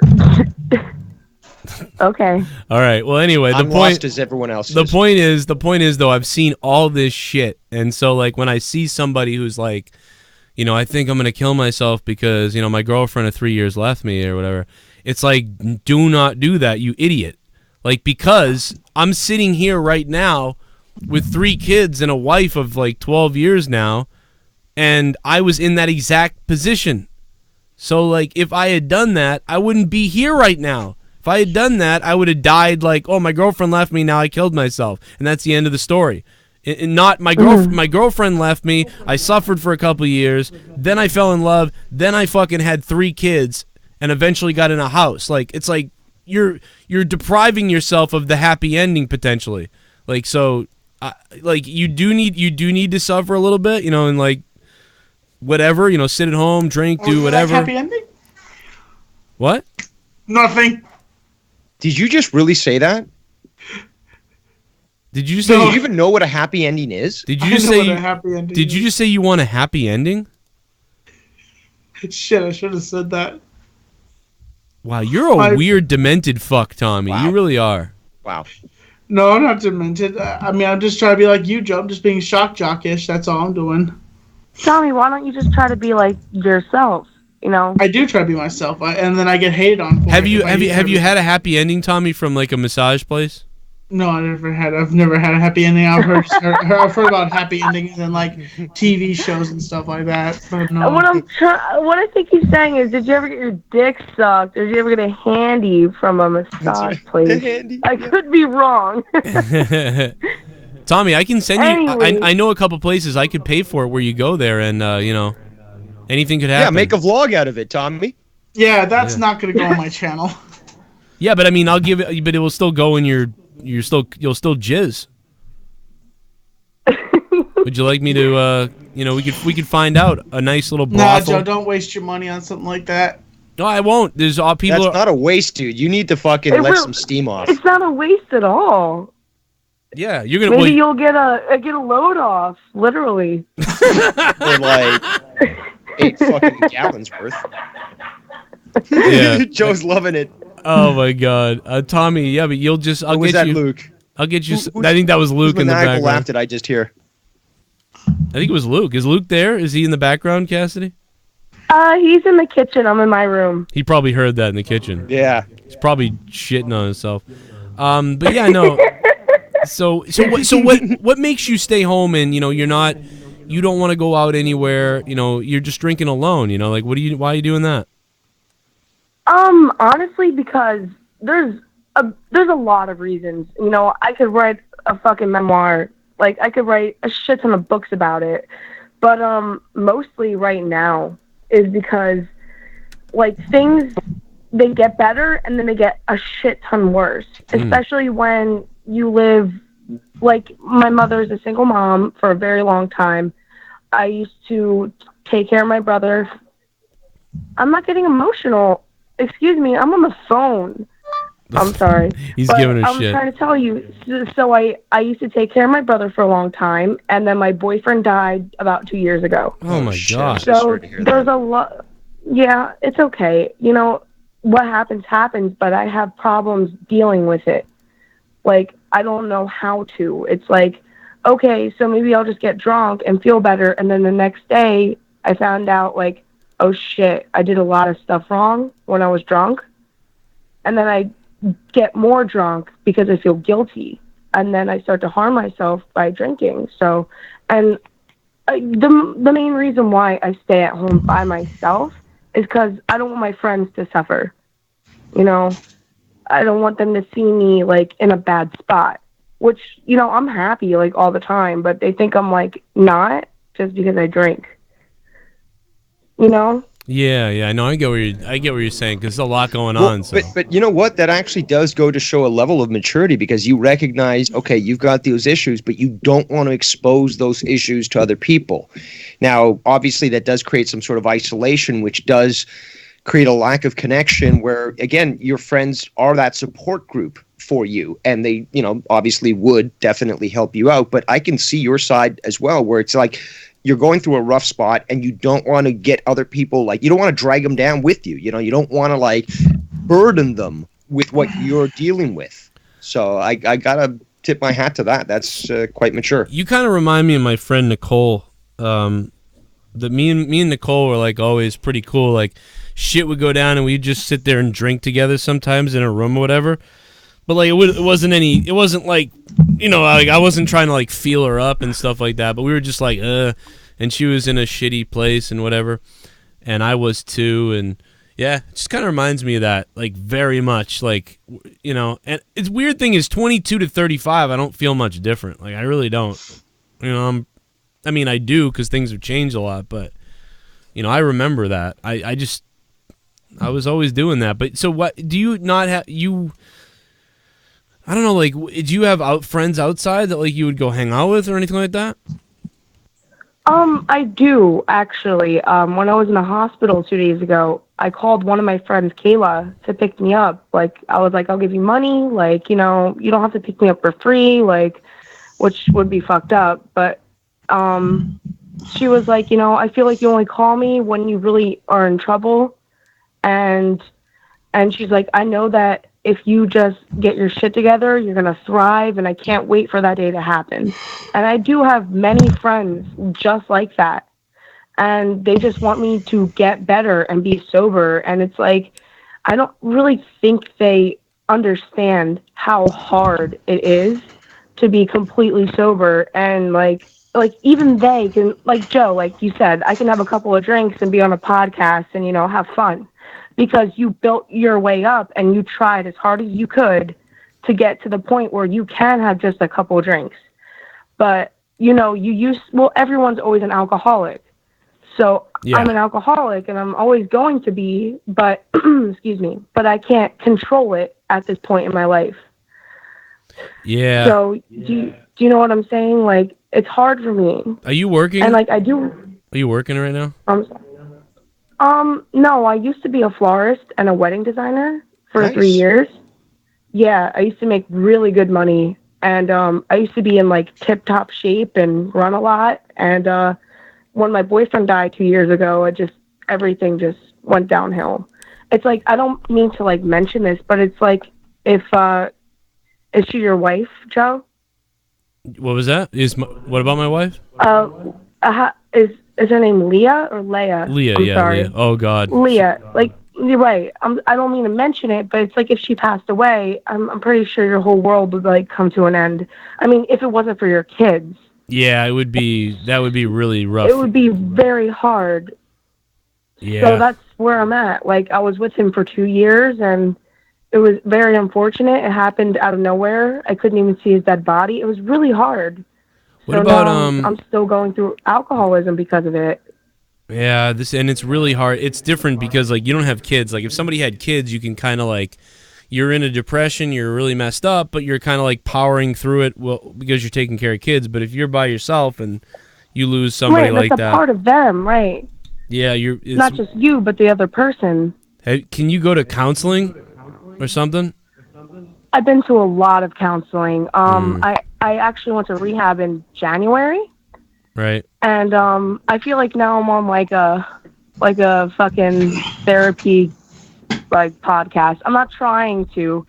I was trying to just call about Trisha and Miss Piggy, but now it's all like. No, I get it. I mean, I just feel real bad for you. I mean, you should call any time though and talk about whatever because this type of shit does get you a little bit over these things, but you'll never get.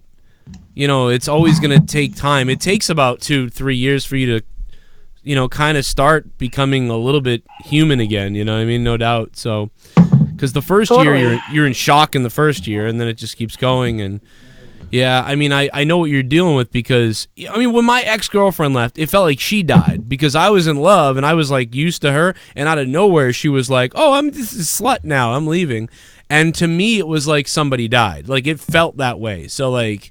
You know, you have anxiety. You go to, hey, remember we went to that movie, and then you realize they're not there, and you're like, oh, like I can't tell this person, I can't the things that we did together. I can't now recall that with them. Everything I did, only me and that person know about it. And you know, Joe, I've been in a relationship myself. You know, in the past. Really, that's shocking. No, I'm just kidding. Why does that seem shocking? No, it was a joke. I'm kidding. But yeah, yes, of course. I dated a girl for a while in high school, and she was nice. She had some issues with her leg. She had an issue, and like she had a wooden leg. No, she just was born with an issue where she walked funny. She couldn't walk for long. Okay, did she look like a grasshopper?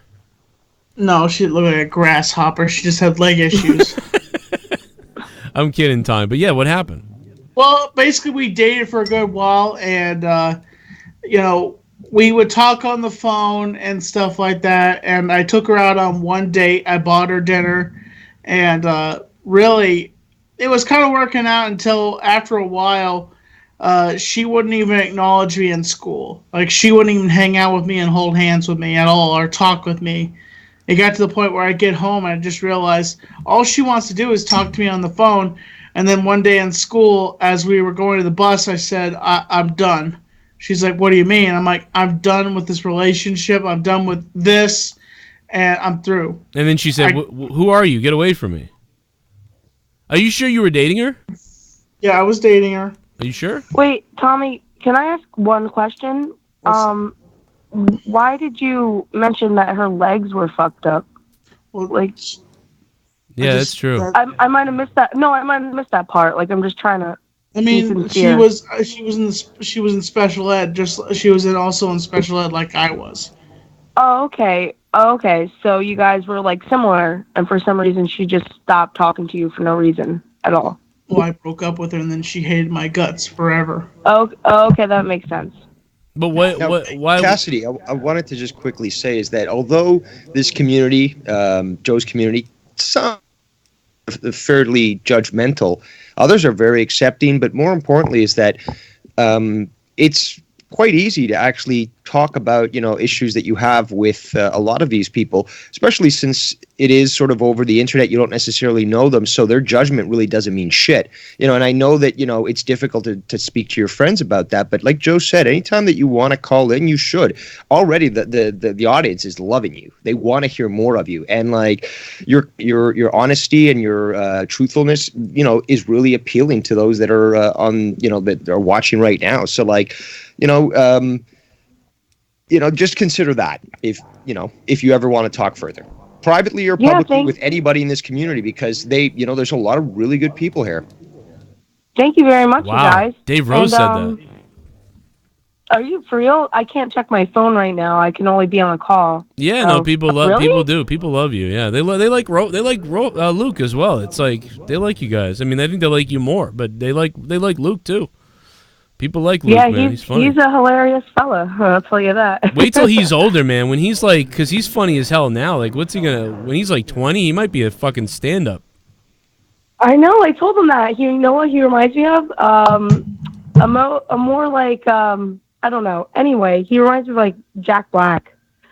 Like he's just really funny. He's funnier than Jack Black, I think. I mean, like really, like when he Hell hits. yeah. I mean, it's Jack might have. Jubilinski Games. Oh man. Oh well. Anyway, Cassie, I guess it's still. Oh. What, Tommy? It's still hard to believe that Jack Black now has a YouTube channel now and uploads every Friday now.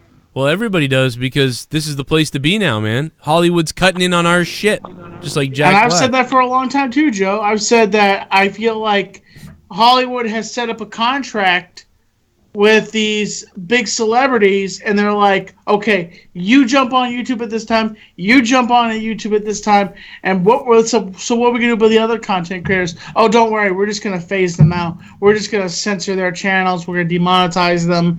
We're going to throw all the troubles. But what if we put copyrighted music on our channels?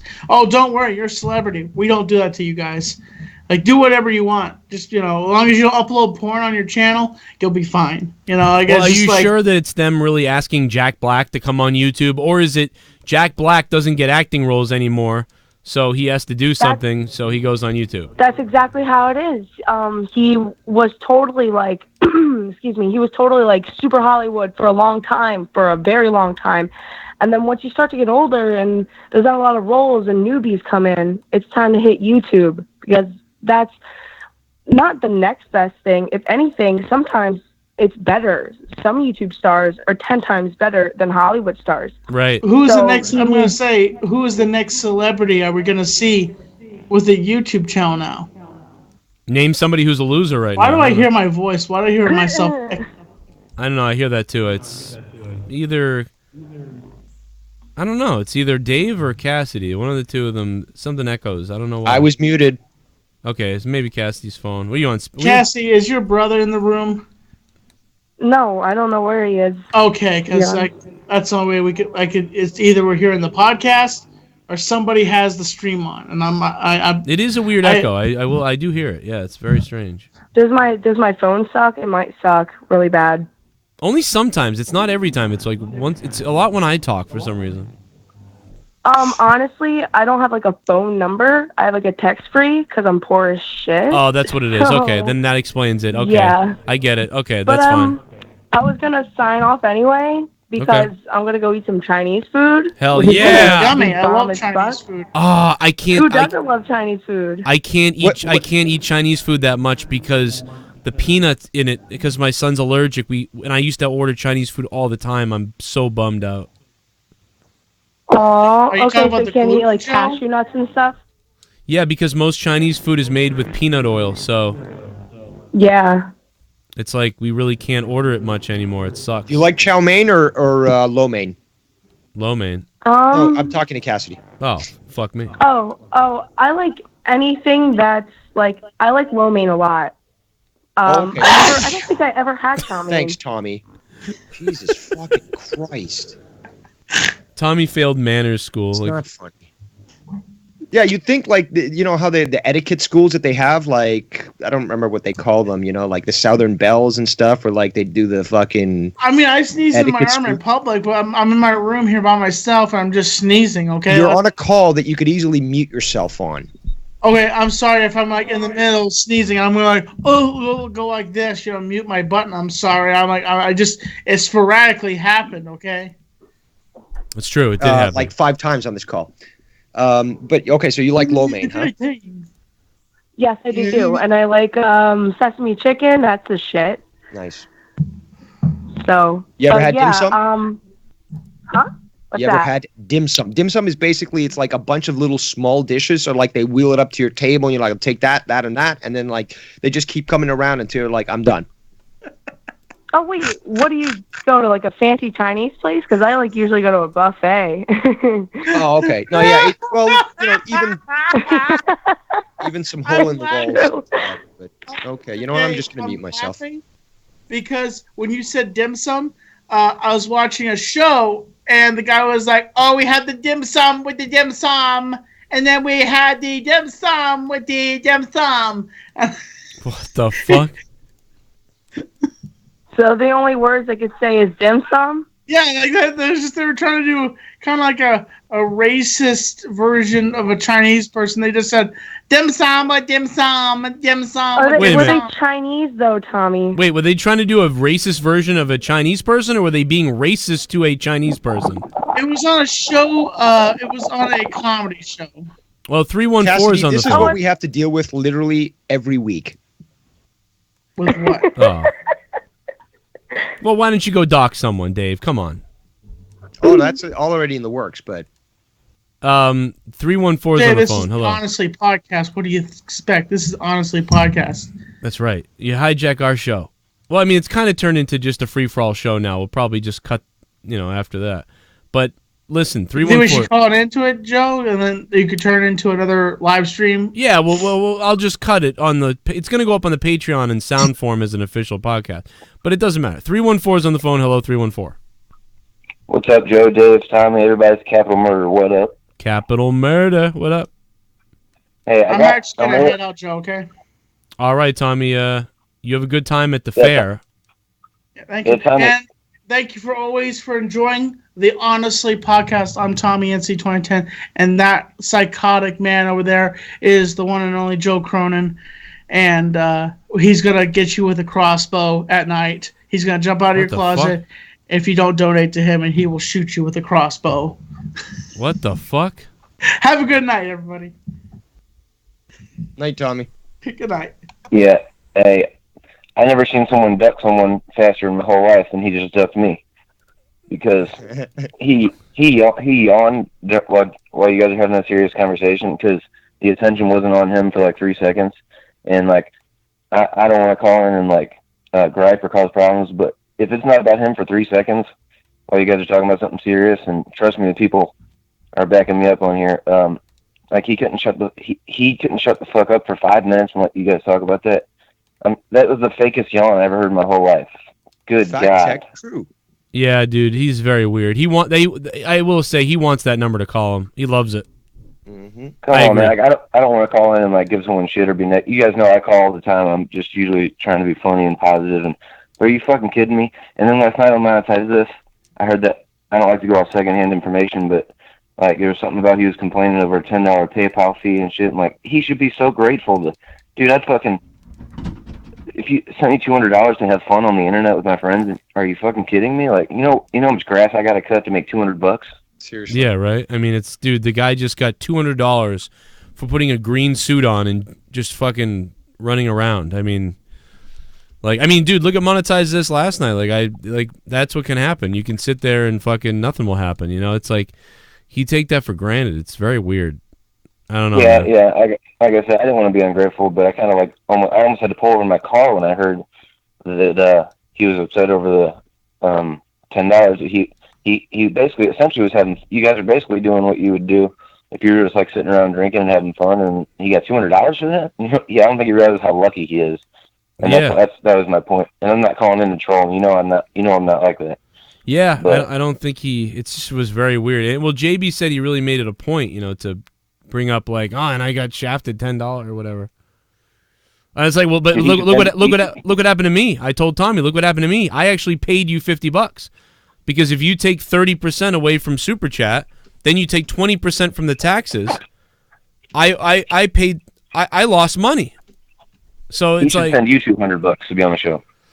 Well, I mean, he does do a lot for the show, so that's not a problem to me. I do think he should get paid. It's here or there like he does, but it's just for him to complain about it like that is weird.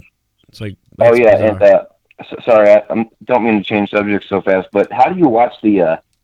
I mean, I know you said you ended up only commentating a few matches last night, but how do you watch it? Like, where do you go to? Because I want to hear your commentary. It's going to be on iPay-per-view for. I'm actually friends with the guy whose channels it's going to be on. It's going to be on iPay-per-view for Title Match Wrestling, and I know the guys from Title Match Wrestling, and now I know these guys, and it's so weird. I commentated 3 matches, I believe, and I was doing the backstage interviews for the rest of the night, and I was working with a couple different people, and got to talk with Tommy Dreamer.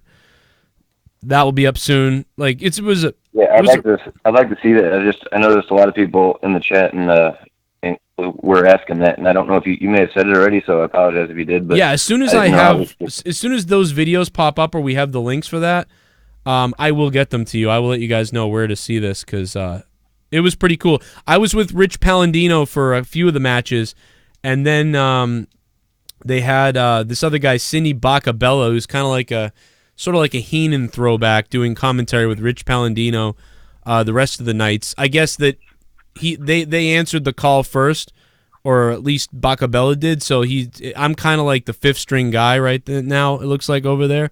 So that's too bad, but it is what it is, and I got a spot. Do you do it as intense as you do it on here, or you scale it back a little bit?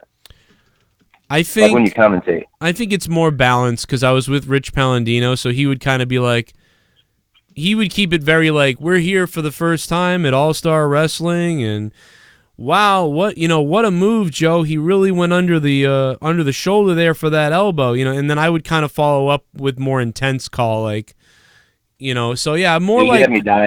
You had me dying on the SummerSlam commentary. That's why I want to hear it and just see because some of the shit's like. It's pretty good. I didn't go heel because the reason why is because Bacabella is playing a full-on heel on commentary, so I didn't want to come in and play heel with Rich Palladino when Bacabella was heel. So I was more like a tweener, but more of a regular commentator because I'd be like, well, Bacabella's gone, so I'm going to need some sterilizer for this microphone because, I can smell this guy on this thing. And, Rich Palladino was like, yeah, wipe that thing down. But, Joe, I feel a lot better with you here by my side instead of having to sit here with Bacabella any longer. And I'd be like, well, I can understand that. He smells. And, then we would go and do, like, the regular commentary. So it was kind of a tweener thing, but... I was wondering how it went because like when you first started Monetize This, you didn't seem like you were thrilled about it, so I didn't know how it went. I'm in St. Louis, so I obviously I didn't get to go. I wasn't thrilled with the fact that I was under the impression that I was doing commentary all night, and instead it was like I was backstage doing, like one of the interviews was live. You know what I mean? Like I was really? Like, oh God, like here we go. Yeah, and so that took me off for a second, and I don't know if you saw my Twitter, but I posted part of one of the interviews I was doing with the champion, and a lot of them looked like that. And by the way, I look hilarious. I totally look like I'm going into full like WWE announcer from 1990. Like if you look at me here next to the champion, look at this. Can you hear this? New England All-Star Wrestling with the. You hear that? Dude, you should have just. You should have just went rogue and called out Tommy Dreamer. Joe, we can't hear. Okay, yeah, that would have been funny if I just called out Tommy Dreamer. If I'd been like, you know what, Tommy, you fuck. Here I am, an SJW. No words will leave your mouth. Here I am, an SJW. He's all over the place for his age. Oh, Tommy, yeah, dude, he was just in Impact too. He's everywhere. I did get in his ear and say like, come on, Tommy, ring of fucking House of Hardcore. You need some commentary.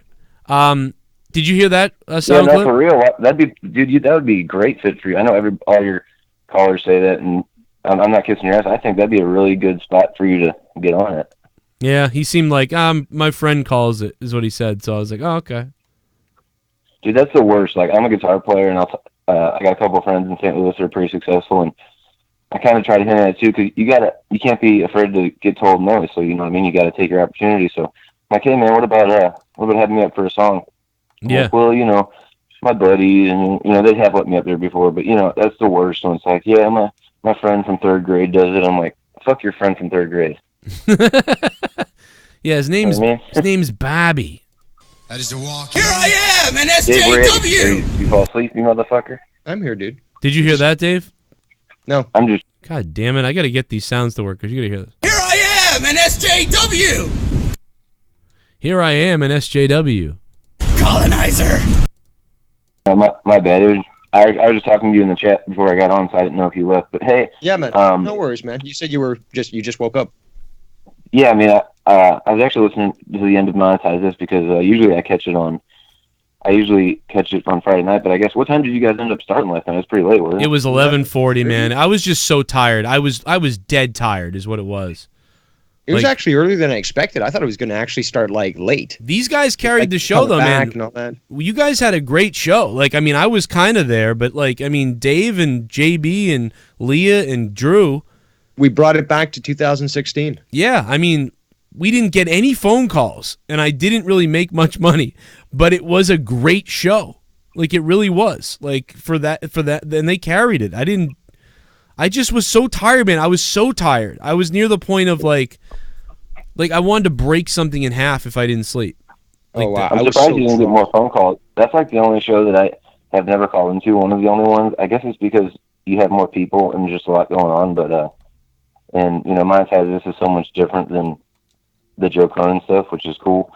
But sometimes I just sit back and because there's, you know, what I mean, it's like chaos is what makes it different, you know. Right. Yeah, you really don't know what's going to happen on Monetize This. You don't know if it's going to be a hilarious show. You don't know if somebody's going to call up and flip out. You don't know if donations are going to go crazy and it's going to be hilarious. You don't know if like you know how you hit info on like the Whoa. the show. Dave is Argentinian. Now I understand why he's a pompous asshole. In the end, your soccer team sucks. Messi is all talk but can't get the big wins, just like Dave on Monetize This rants. Also, fuck Drew. Could you hear that, Dave? That's actually true. I mean, Argentinians are pompous dicks. They think they're better than everyone else. Chileans are better. And, he's correct on the rest of that. Except for did Drew come back? I still got like an hour to go. Yeah, I mean, we honestly, I was so tired and fucked up, and I was kind of angry. So I just kind of put him on and didn't even bother with the whole bring Drew back and, whatever. I just fucking fuck it. Here, you're on the show. Be honest. I'm with you, though. That's the definition of an inside job. Like, there's no way he thought he would. I mean, did he really think that people weren't going to fuck with him and send him off? What the fuck? Well, his friend did it. You know what? Yeah, that's crazy, too. What's up with that? What? Did you ever get to the bottom of why he did it? I just want to quickly say, Goon is correct. I mean, the truth does hurt, but, Messi, arguably one of the best players on the planet, still hasn't been able to produce. Look at the fails in the fucking World Cup. You know what? You're right, man. Like, we suck. It's the Argentinians, man. That's the fucking, another displaced, fucking desperate, sad fucking peasant from Argentina.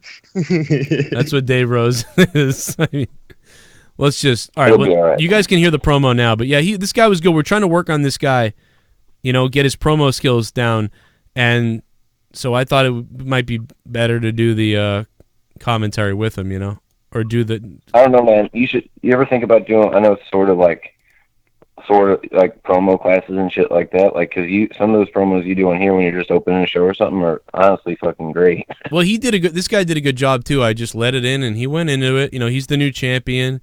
You can hear sounds, right? I heard the donation. All right, you can hear this. New England All-Star Wrestling with the first ever New England All-Star Wrestling champion. This guy is massive. Game Paul Jourdain. Paul, what's it been like for you? Becoming the first champion of a company is always pivotal and it's always a historical moment. How does it feel to have that feather under your cap? I have been working for this. You gotta look this guy up on Twitter. I have been fighting tooth and nail, struggling just to get the opportunity to get in the ring to become the first ever New England All-Star Wrestling Heavyweight Champion. And after a brutal war with Brandon Locke, I earned myself the Heavyweight Championship.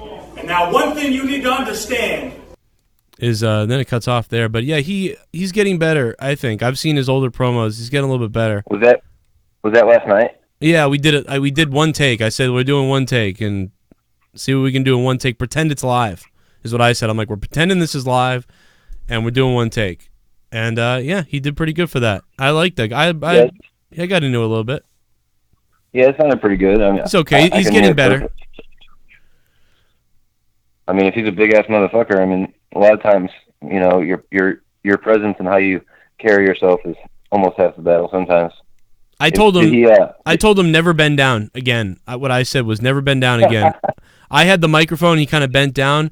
He should have said, you know, he should have never. I would go, don't bend down. I was like, grab that microphone out of my hand if you have to, and be like, well, thanks, Joe, but let me take over from here, like, and really just fucking tell everybody, you know. And that's cool. Like, that's cool that you did that. I don't mean to go into wrestling on here, but like, I miss the old, like having the guy, like the Ric Flair and Mean Gene, like having the guy stand there and then kind of playing off him. Like, they don't really do that much anymore.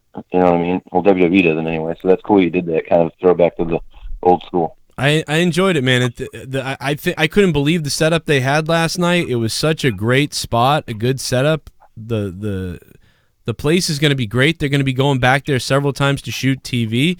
Their goal is to get some kind of TV deal. So they're really looking at doing that. They have the guys from a couple different cable stations coming to look at them. Like, it's going to be a big thing. So even if I have to scrub the floor or something like that until they put me on commentary, you know, if I have to do that, that might be what I do. You know, I don't know, because it was really a good time. And let me take another call. Yeah, thanks, Joe. Oh, well, you want to be on still, or you want to take off? Oh yeah. Go ahead. I didn't know you were that. Yeah, we got everybody here. Skype can take multiple calls, dude. 81. Yeah, because I heard 812. How you doing, bro? Yeah, go ahead. I'm on. 812. You're live. Hello. Yo, it's JB. Oh, JB, what's up, motherfucker? I couldn't get my Skype. It's fucking up on me right now. It's weird. It's like it won't update, and I can't make calls through it. Does it show JB, that I'm active on Skype? JB, no, I don't see you, but wait till you see the beginning of this show tonight. You're gonna love it. No, I was listening. I've been listening to the whole thing. Oh, okay. Yeah, I was mowing the yard earlier, listening to the show, and then we just headed out to the grocery store. I think I'm about 10 minutes back though. Yeah. I think I'm listening. I was left off the part where I think Rojas' sister was on. She's still here. No, she's gone now, but she's eating Chinese food, which I'm really jealous of. Me too. Well, I got to give her credit because she said a lot of stuff on this show that I think 99% of people that called into the show probably wouldn't say. Because I think she was just so open about things that she's gone through and stuff like that. And dude, to be honest with you, it's pretty compelling radio. Yeah, it was pretty conversations like that. I really like her, man. I really do. Like I you know, if I wasn't married, I would definitely go down there. I would drink with her and smash it. You know, over the years, we've all, no matter who the co-host has been, we've always been pretty open about what goes on personally. Yeah. So it's kind of refreshing to hear somebody calling and just be so open when it's like the first or second time she's probably ever called in. Yeah, it's about her 5th time, but it's she's, I don't know, man. I love her. I hope she gets. I didn't know about her boyfriend though. I hope that, I don't know, man. I hope she figures that out. Tough. That's so tough. That's so really, like, I can't even imagine it, dude. I mean, we could be all going through that ourselves at some point. You know, God, you know, hate to say that, but I mean, in our late 30s, mid 30s, you know, people we know, you know, stuff's gonna start happening. We're getting older.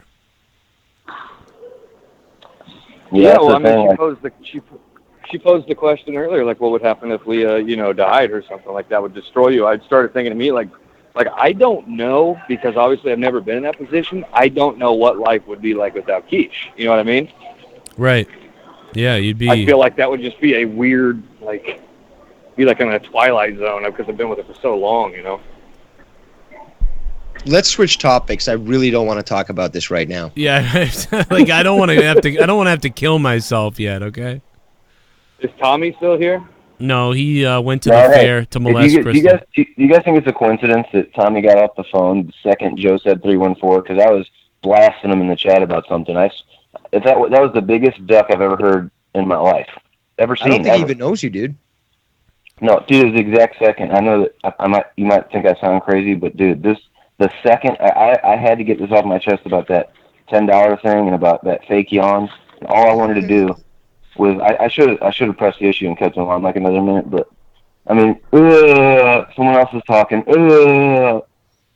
Yeah, he can be very rude. Yeah, there's no doubt. Something on the show. He's done a lot of rude things over the years, but when Joe was talking about his dad dying and Tommy fucking yawned over top of that, I was like, my jaw hit the floor. I was like, there's no way he did that. I know, like, what the fuck? And plus, that mustache he has makes me want to break his face. I mean, it was weird. Like, it was the worst timing ever. I was, like, setting up all the bad things that ever happened and then trying to, like, bring a point to it at the end. And right as I got about 80% through it, he fucking went, "Ah!" Hey, Joe, the next time you go back to listen to it, when you listen to that back, you're going to hear him yawn kind of quietly, and then you keep talking, and then he yawns louder. Yep. Yeah. Yep. I heard that. I didn't hear that. He Yeah, definitely did. People in the chat even mentioned that. I guess it's just. Sick. I guess the reason it just bothers me so much is because, like, you guys, especially Joe, are like, go out of your way to, like. I just feel like be so good to him. You know what I mean? Well, I don't think, you know, I think we've been very good. Asparagus? I think we've been very good to him, but we've also been, you know, Tommy puts up with a lot of shit too, so, you know, it's not that, and I'm not that bothered by it. Well, some people in the chat were saying they thought he was acting like hostile because the podcast was live, but everyone's like, we like it live better, you know? Yeah, he's not acting aggressively because I called him out on his bullshit. Probably, and he's on his podcast where he would rather do this on Patreon, and we will be on Patreon for the next episode. But, and you know, it was really a test because the last time we did this live, we had a lot of donations and people really interacted, and it was a really big thing. You know, this one didn't do so well, so we probably will go back to Patreon. But Tommy just couldn't stand that we were live doing it live. I think. You know, I think. What do you mean? You don't think this one went well? Well, it did once. Last time there was a lot of donations. Last time they did it, we had a lot of calls. Yeah, we had a lot of people talking to us. Yeah, it was. I tried something. You know, I mean, we didn't have the best night last night. Thought I would try something with Tommy, and you know, Patreon. But Patreon is really important, more important. So, you know, but every once in a while, it's fun to do it live. So we did it. But I think he doesn't like that. You know, he doesn't like it live. We'll do it live. Fuck it. Fuck it. All right, we'll do it live. And Joe, do you have that clip where it's like, no, I don't really want Dave on this episode? It's like, how about we just try it out? It's like, no, I don't. That was a different thing. That was like, hey, let's record this before, honestly. Yeah. But he thought Dave was going to be on, honestly. And he was like, oh, I'd rather just have Dave not be here. That was hilarious. The passive-aggressive aspect of what he said is just hilarious. I know you've clipped. I don't know if you can find it, but it was, people, you got to go back and listen to that. It was fucking gold. I think that's on Patreon, maybe somewhere. It's on Patreon. I'd love to hear him say that. It's funny. Really funny. It's like Dave, Tommy, and I know it's there somewhere. It's really funny. Yeah, I'd rather just kind of not have him on. Yeah. And it was like, and then I had to really clarify it. I was like, Tommy, Dave will not be on. Honestly, we'll just do a separate podcast with all three of us. Then me and you will record ours. And he goes, oh. Well, okay. Oh God, it was so funny. But I think he feels he feels like he gets more respect or more of a platform when it's just you two. Yeah, because me and him are just talking. I'm not really there to call out anything. We're just having and I think it is better. I think it is good when me and him just sit down and talk. Yeah, actually, Capital Murder has a point. It's the fact is that if it's not he doesn't like it. Yeah, I mean, like, I think the funniest I ever laughed, it was during the one you did that you were talking about, Joe, last time that you guys went live, and you were, he had his phone try to find the closest Popeyes or something, and then it said, the closest Wendy's is a mile away, and you just died laughing. I lost it, dude. Like, that was the last live one we did. Yeah, that was the last live one. See, like, moments like that, I don't dislike him. I just think that sometimes he can be an asshole, like, if he's not getting the attention he wants. Yeah, definitely true. It's definitely how he is. Fact check true. I mean, I love him too, but there's no doubt he gets really grumpy if you'll be talking about something like, well, you know what I was thinking about the other day? What? Holy shit, when Cassidy's talking about something serious and then he brings up the most random topic. Yeah, I mean, he's got a disability. That's why that happens. No, he's just an asshole. Trust me, Joe, it takes one to know one. Yeah. Is Bailey still here? That's funny, guys. Come on. It is funny. Yeah, I'm still here. It is funny, man. Come on. Here I am, an SJW! Is that a donation yet? Not yet, no, but I do got to get that up there, although... Hey, the way he says W, like, he was serious about enunciating that motherfucker. An SJW. I said that last night. I'll monetize this. Yeah, when you guys were saying he sounded like a Waldo on Star Wars, I mean, that was fucking great. Dude, he looks just like him. SJW. The fact that you know his name is fucking great, man. Here I am, an SJW. Yeah, dude. Any Star Wars reference, I'm definitely down for. Wow. Well, Bill Burr's going to be in that Mandalorian thing.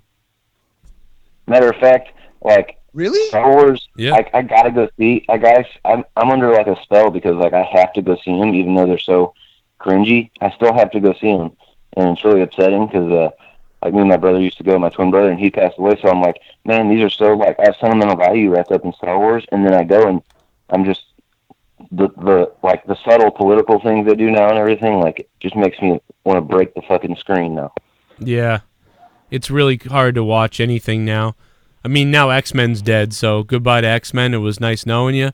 Goodbye to Marvel. It was nice knowing you. Why is X-Men dead? They killed their franchise by fucking making Dark Phoenix, and now Disney obviously owns them, so they're going to wait a few years for people to get that bad taste out of their mouth before they reboot them and introduce them into the SJW MCU universe.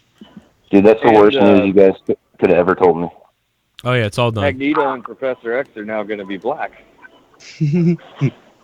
And Wolverine is going to be trans. Why couldn't one of them be white and one be black? Like, why did they both have to be black? Do you want to stay true to the source material or not? We had this discussion last night. What do you mean? They're not staying true to the source material. They're forcing this diversity thing when the X-Men are already built on diversity. Yeah, They're forcing more down our throats. True. I see what you're saying. Yeah, the X-Men are. It's already supposed to be diverse. Yeah. Yeah, since the '60s, the X-Men has been built on diversity. It's like one of the major points about the X-Men.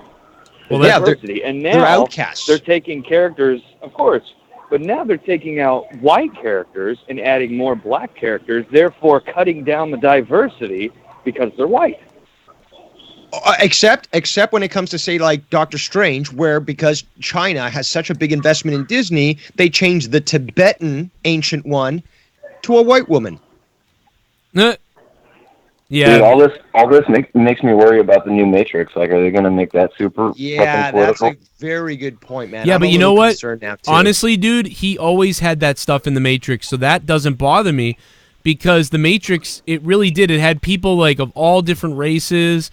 There was clearly like sort of gay and maybe even trans characters a little bit in the background before. And obviously it's all made for SJWs. So, the Matrix was really diverse. Even Enter the Matrix, there was a lot of, Asian, black, everything. Jay Mitra, thanks for the sub. What's up, man? So, that's I'll be less bothered. It'd have to be really pretty egregious to be Well, it's not the diversity as much as I mean, like in Star Wars, The Last Jedi, like when that little girl's like, "This makes this trip whole worth it." When they freed those animals, I literally puked into my popcorn. I puked. Oh. I wanted to die at that point. Yeah, that was awful. Then she saves fucking what's his face like an idiot. I'm telling you, it would have been great. It would have been a great out if they'd made her a bad guy in the new movie. Like if they'd made, that'd be cool. Because that would explain why Rose stopped him from crashing into all the shit. It wasn't for love. She's a fucking bad guy pretending to be on the good side. And she's always asking questions of everybody and acting weird. That would have been a better twist than what we got, Yeah, can you imagine that? She's a fucking heel in the end. She goes heel. No, Joe, like one of your best comparisons you ever did for like referencing politics and pop culture and is when you talked about what's her name? The girl in the new ones. I can't even fucking remember the name. Captain Marvel? No, the main character in the new Star Wars. Ray. Yeah. How she can do everything without having to work for it, the way you She's a Mary Sue. Yeah, she can do everything without working for it. It's a plot hole. Yeah. Well, unless MacGuffin, they explain something in this new movie that we don't know about.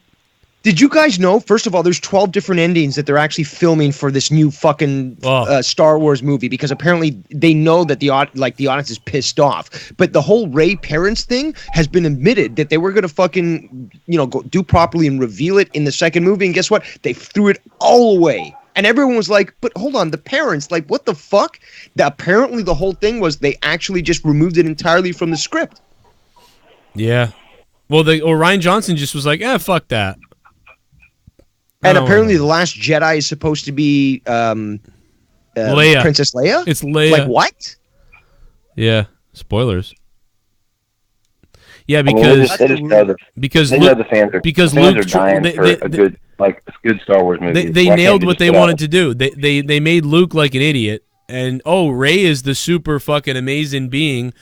Leia is the Last Jedi because now Luke's dead, so they killed him off, and also all the other women. Rose, like emasculated Finn. That purple hair lesbian bitch emasculated fucking Dude, what Poe. did they do to fucking Lando Calrissian? Clearly one of the coolest fucking guys in Star Wars. And they did that to him. Yep. I'd like to fuck robots. Really? Well, they want to make... See, here's the thing. He's a classic character that they'd probably want to kill, just like Luke and everybody, but the thing is he's black. So they can't do that. So they make him like this like sexual deviant, and now it's okay. So he will not. Do you know why they changed so many things? Apparently, it's residuals from George Lucas. If like again, he's still in the contract where if you feature anything from the old trilogies, he'll get money. So that's why they're killing off people. Too. They change the look at the fucking stormtroopers. That's why all these changes, because they don't want to pay fucking George Lucas for what he created. It has to be insane. It has to be 20% different. The Rey's parents thing, like, that was the one thing that could have been really interesting. Like, that's the one thing that held me kind of like, okay, this could be cool. Everyone and then I was wanted like, what? to know. Yeah, they really fucked up. I am going to be ending this stream in a few minutes here to go do Night of Champions predictions live on the Joe Cronin Show channel. So in a few more minutes... Yeah, definitely.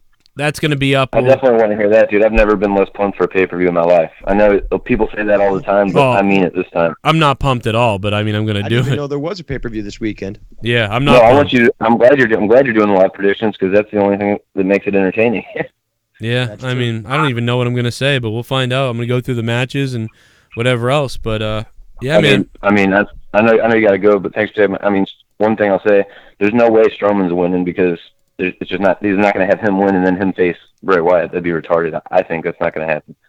But yeah, I mean Bray might show up though. Yeah. Oh, I was just reading an article on Bleacher. It's sort of been leaked that he has some kind of involvement in the main event. They just don't know if it's going to be after, like attack somebody after or during. So we'll see. I hope he comes out of the ring covered in blood. Thank you all for taking my call, and I'll click over to Joe here soon, Joe Cronin Show. Thank you, Burner. Captain Later, guys. Murder. Thank you, man. Have a good night. You too. Well, tonight is Corrupted Podcast on the Patreon, so I hope you guys can check that out. And once again, check out audibletrial.com/JCS. Audibletrial.com/JCS. You guys get a free audiobook. There's nothing you have to do. You get a free audiobook. You can read whatever the fuck you want or listen to whatever you want. If you're like Tommy and you can't read worth of shit, but the state gave you a diploma, you can go to audibletrial.com/JCS, and you get a free 30-day trial. All right, but even if you cancel it, you'd already got that free audiobook. So just go get the audiobook, see if you like it, whatever the fuck. I did this same trial myself a long time ago, and it's worth it because it's just fucking free. It's a free fucking book. And then probably you're going to keep it because it's not that bad, man. You get a whole bunch of books every month. It's fucking awesome because I can't read, so I just let them read it to you.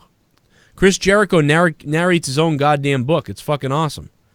There's H3H3 dying of vape. All right, well, I'm getting out of here. I'm going to be live on the Joe Cronin Show channel in about, I don't know, in the next 15 to 30 minutes I'll be live, maybe sooner, with the predictions for Night of Champions. So come on over to the Joe Cronin Show channel, get ready. I'll have that video up in the next 15 minutes or so probably, and I'll be live there, and then I'll be playing some games potentially.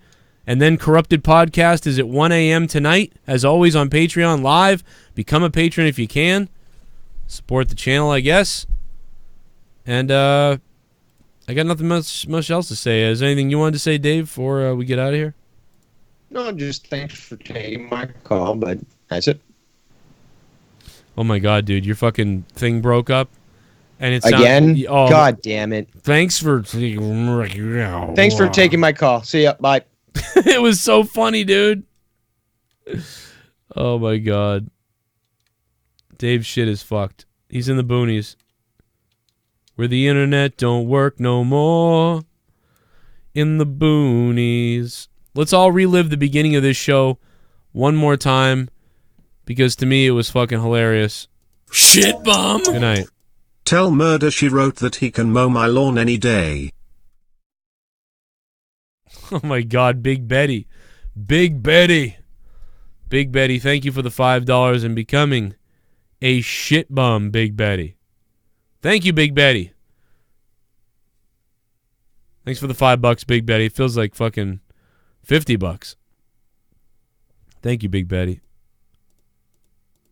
All right, here's the beginning of the show again. Probably the funniest thing that happened all weekend. And I didn't even know it was going to be that funny, but here it is.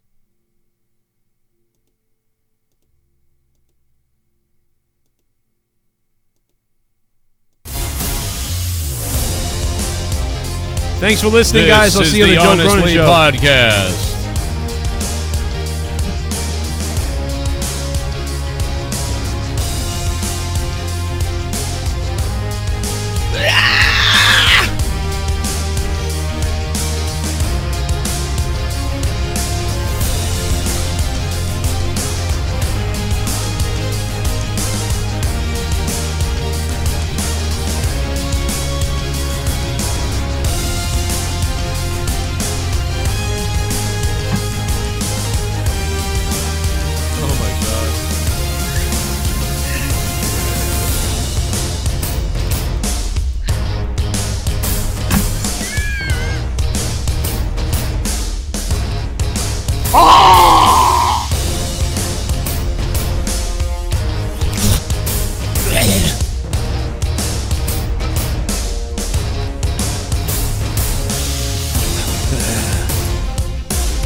Let's get on with the show here, Joe.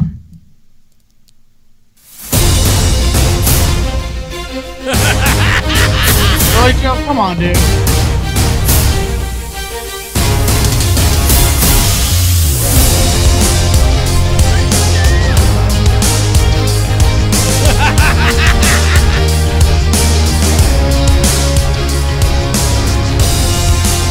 You done?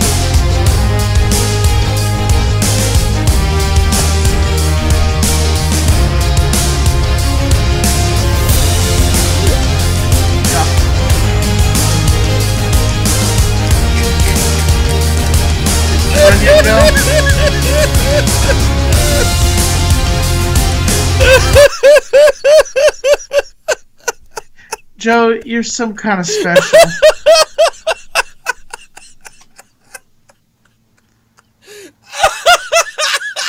I'm fucking really crying. Oh my god, bro.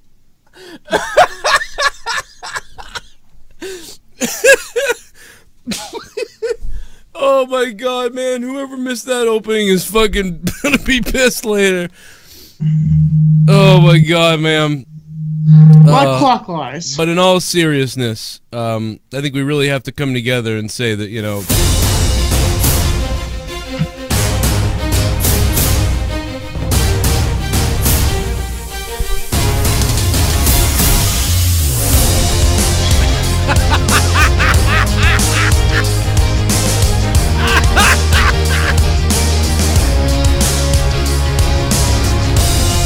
No, seriously, welcome to Honestly, episode number 11, for free for everybody.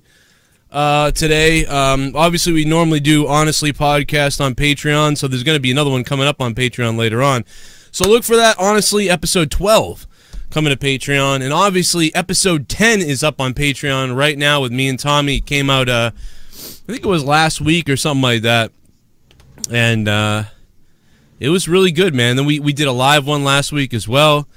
So that was fun. So here we are trying out another live one to see how it goes.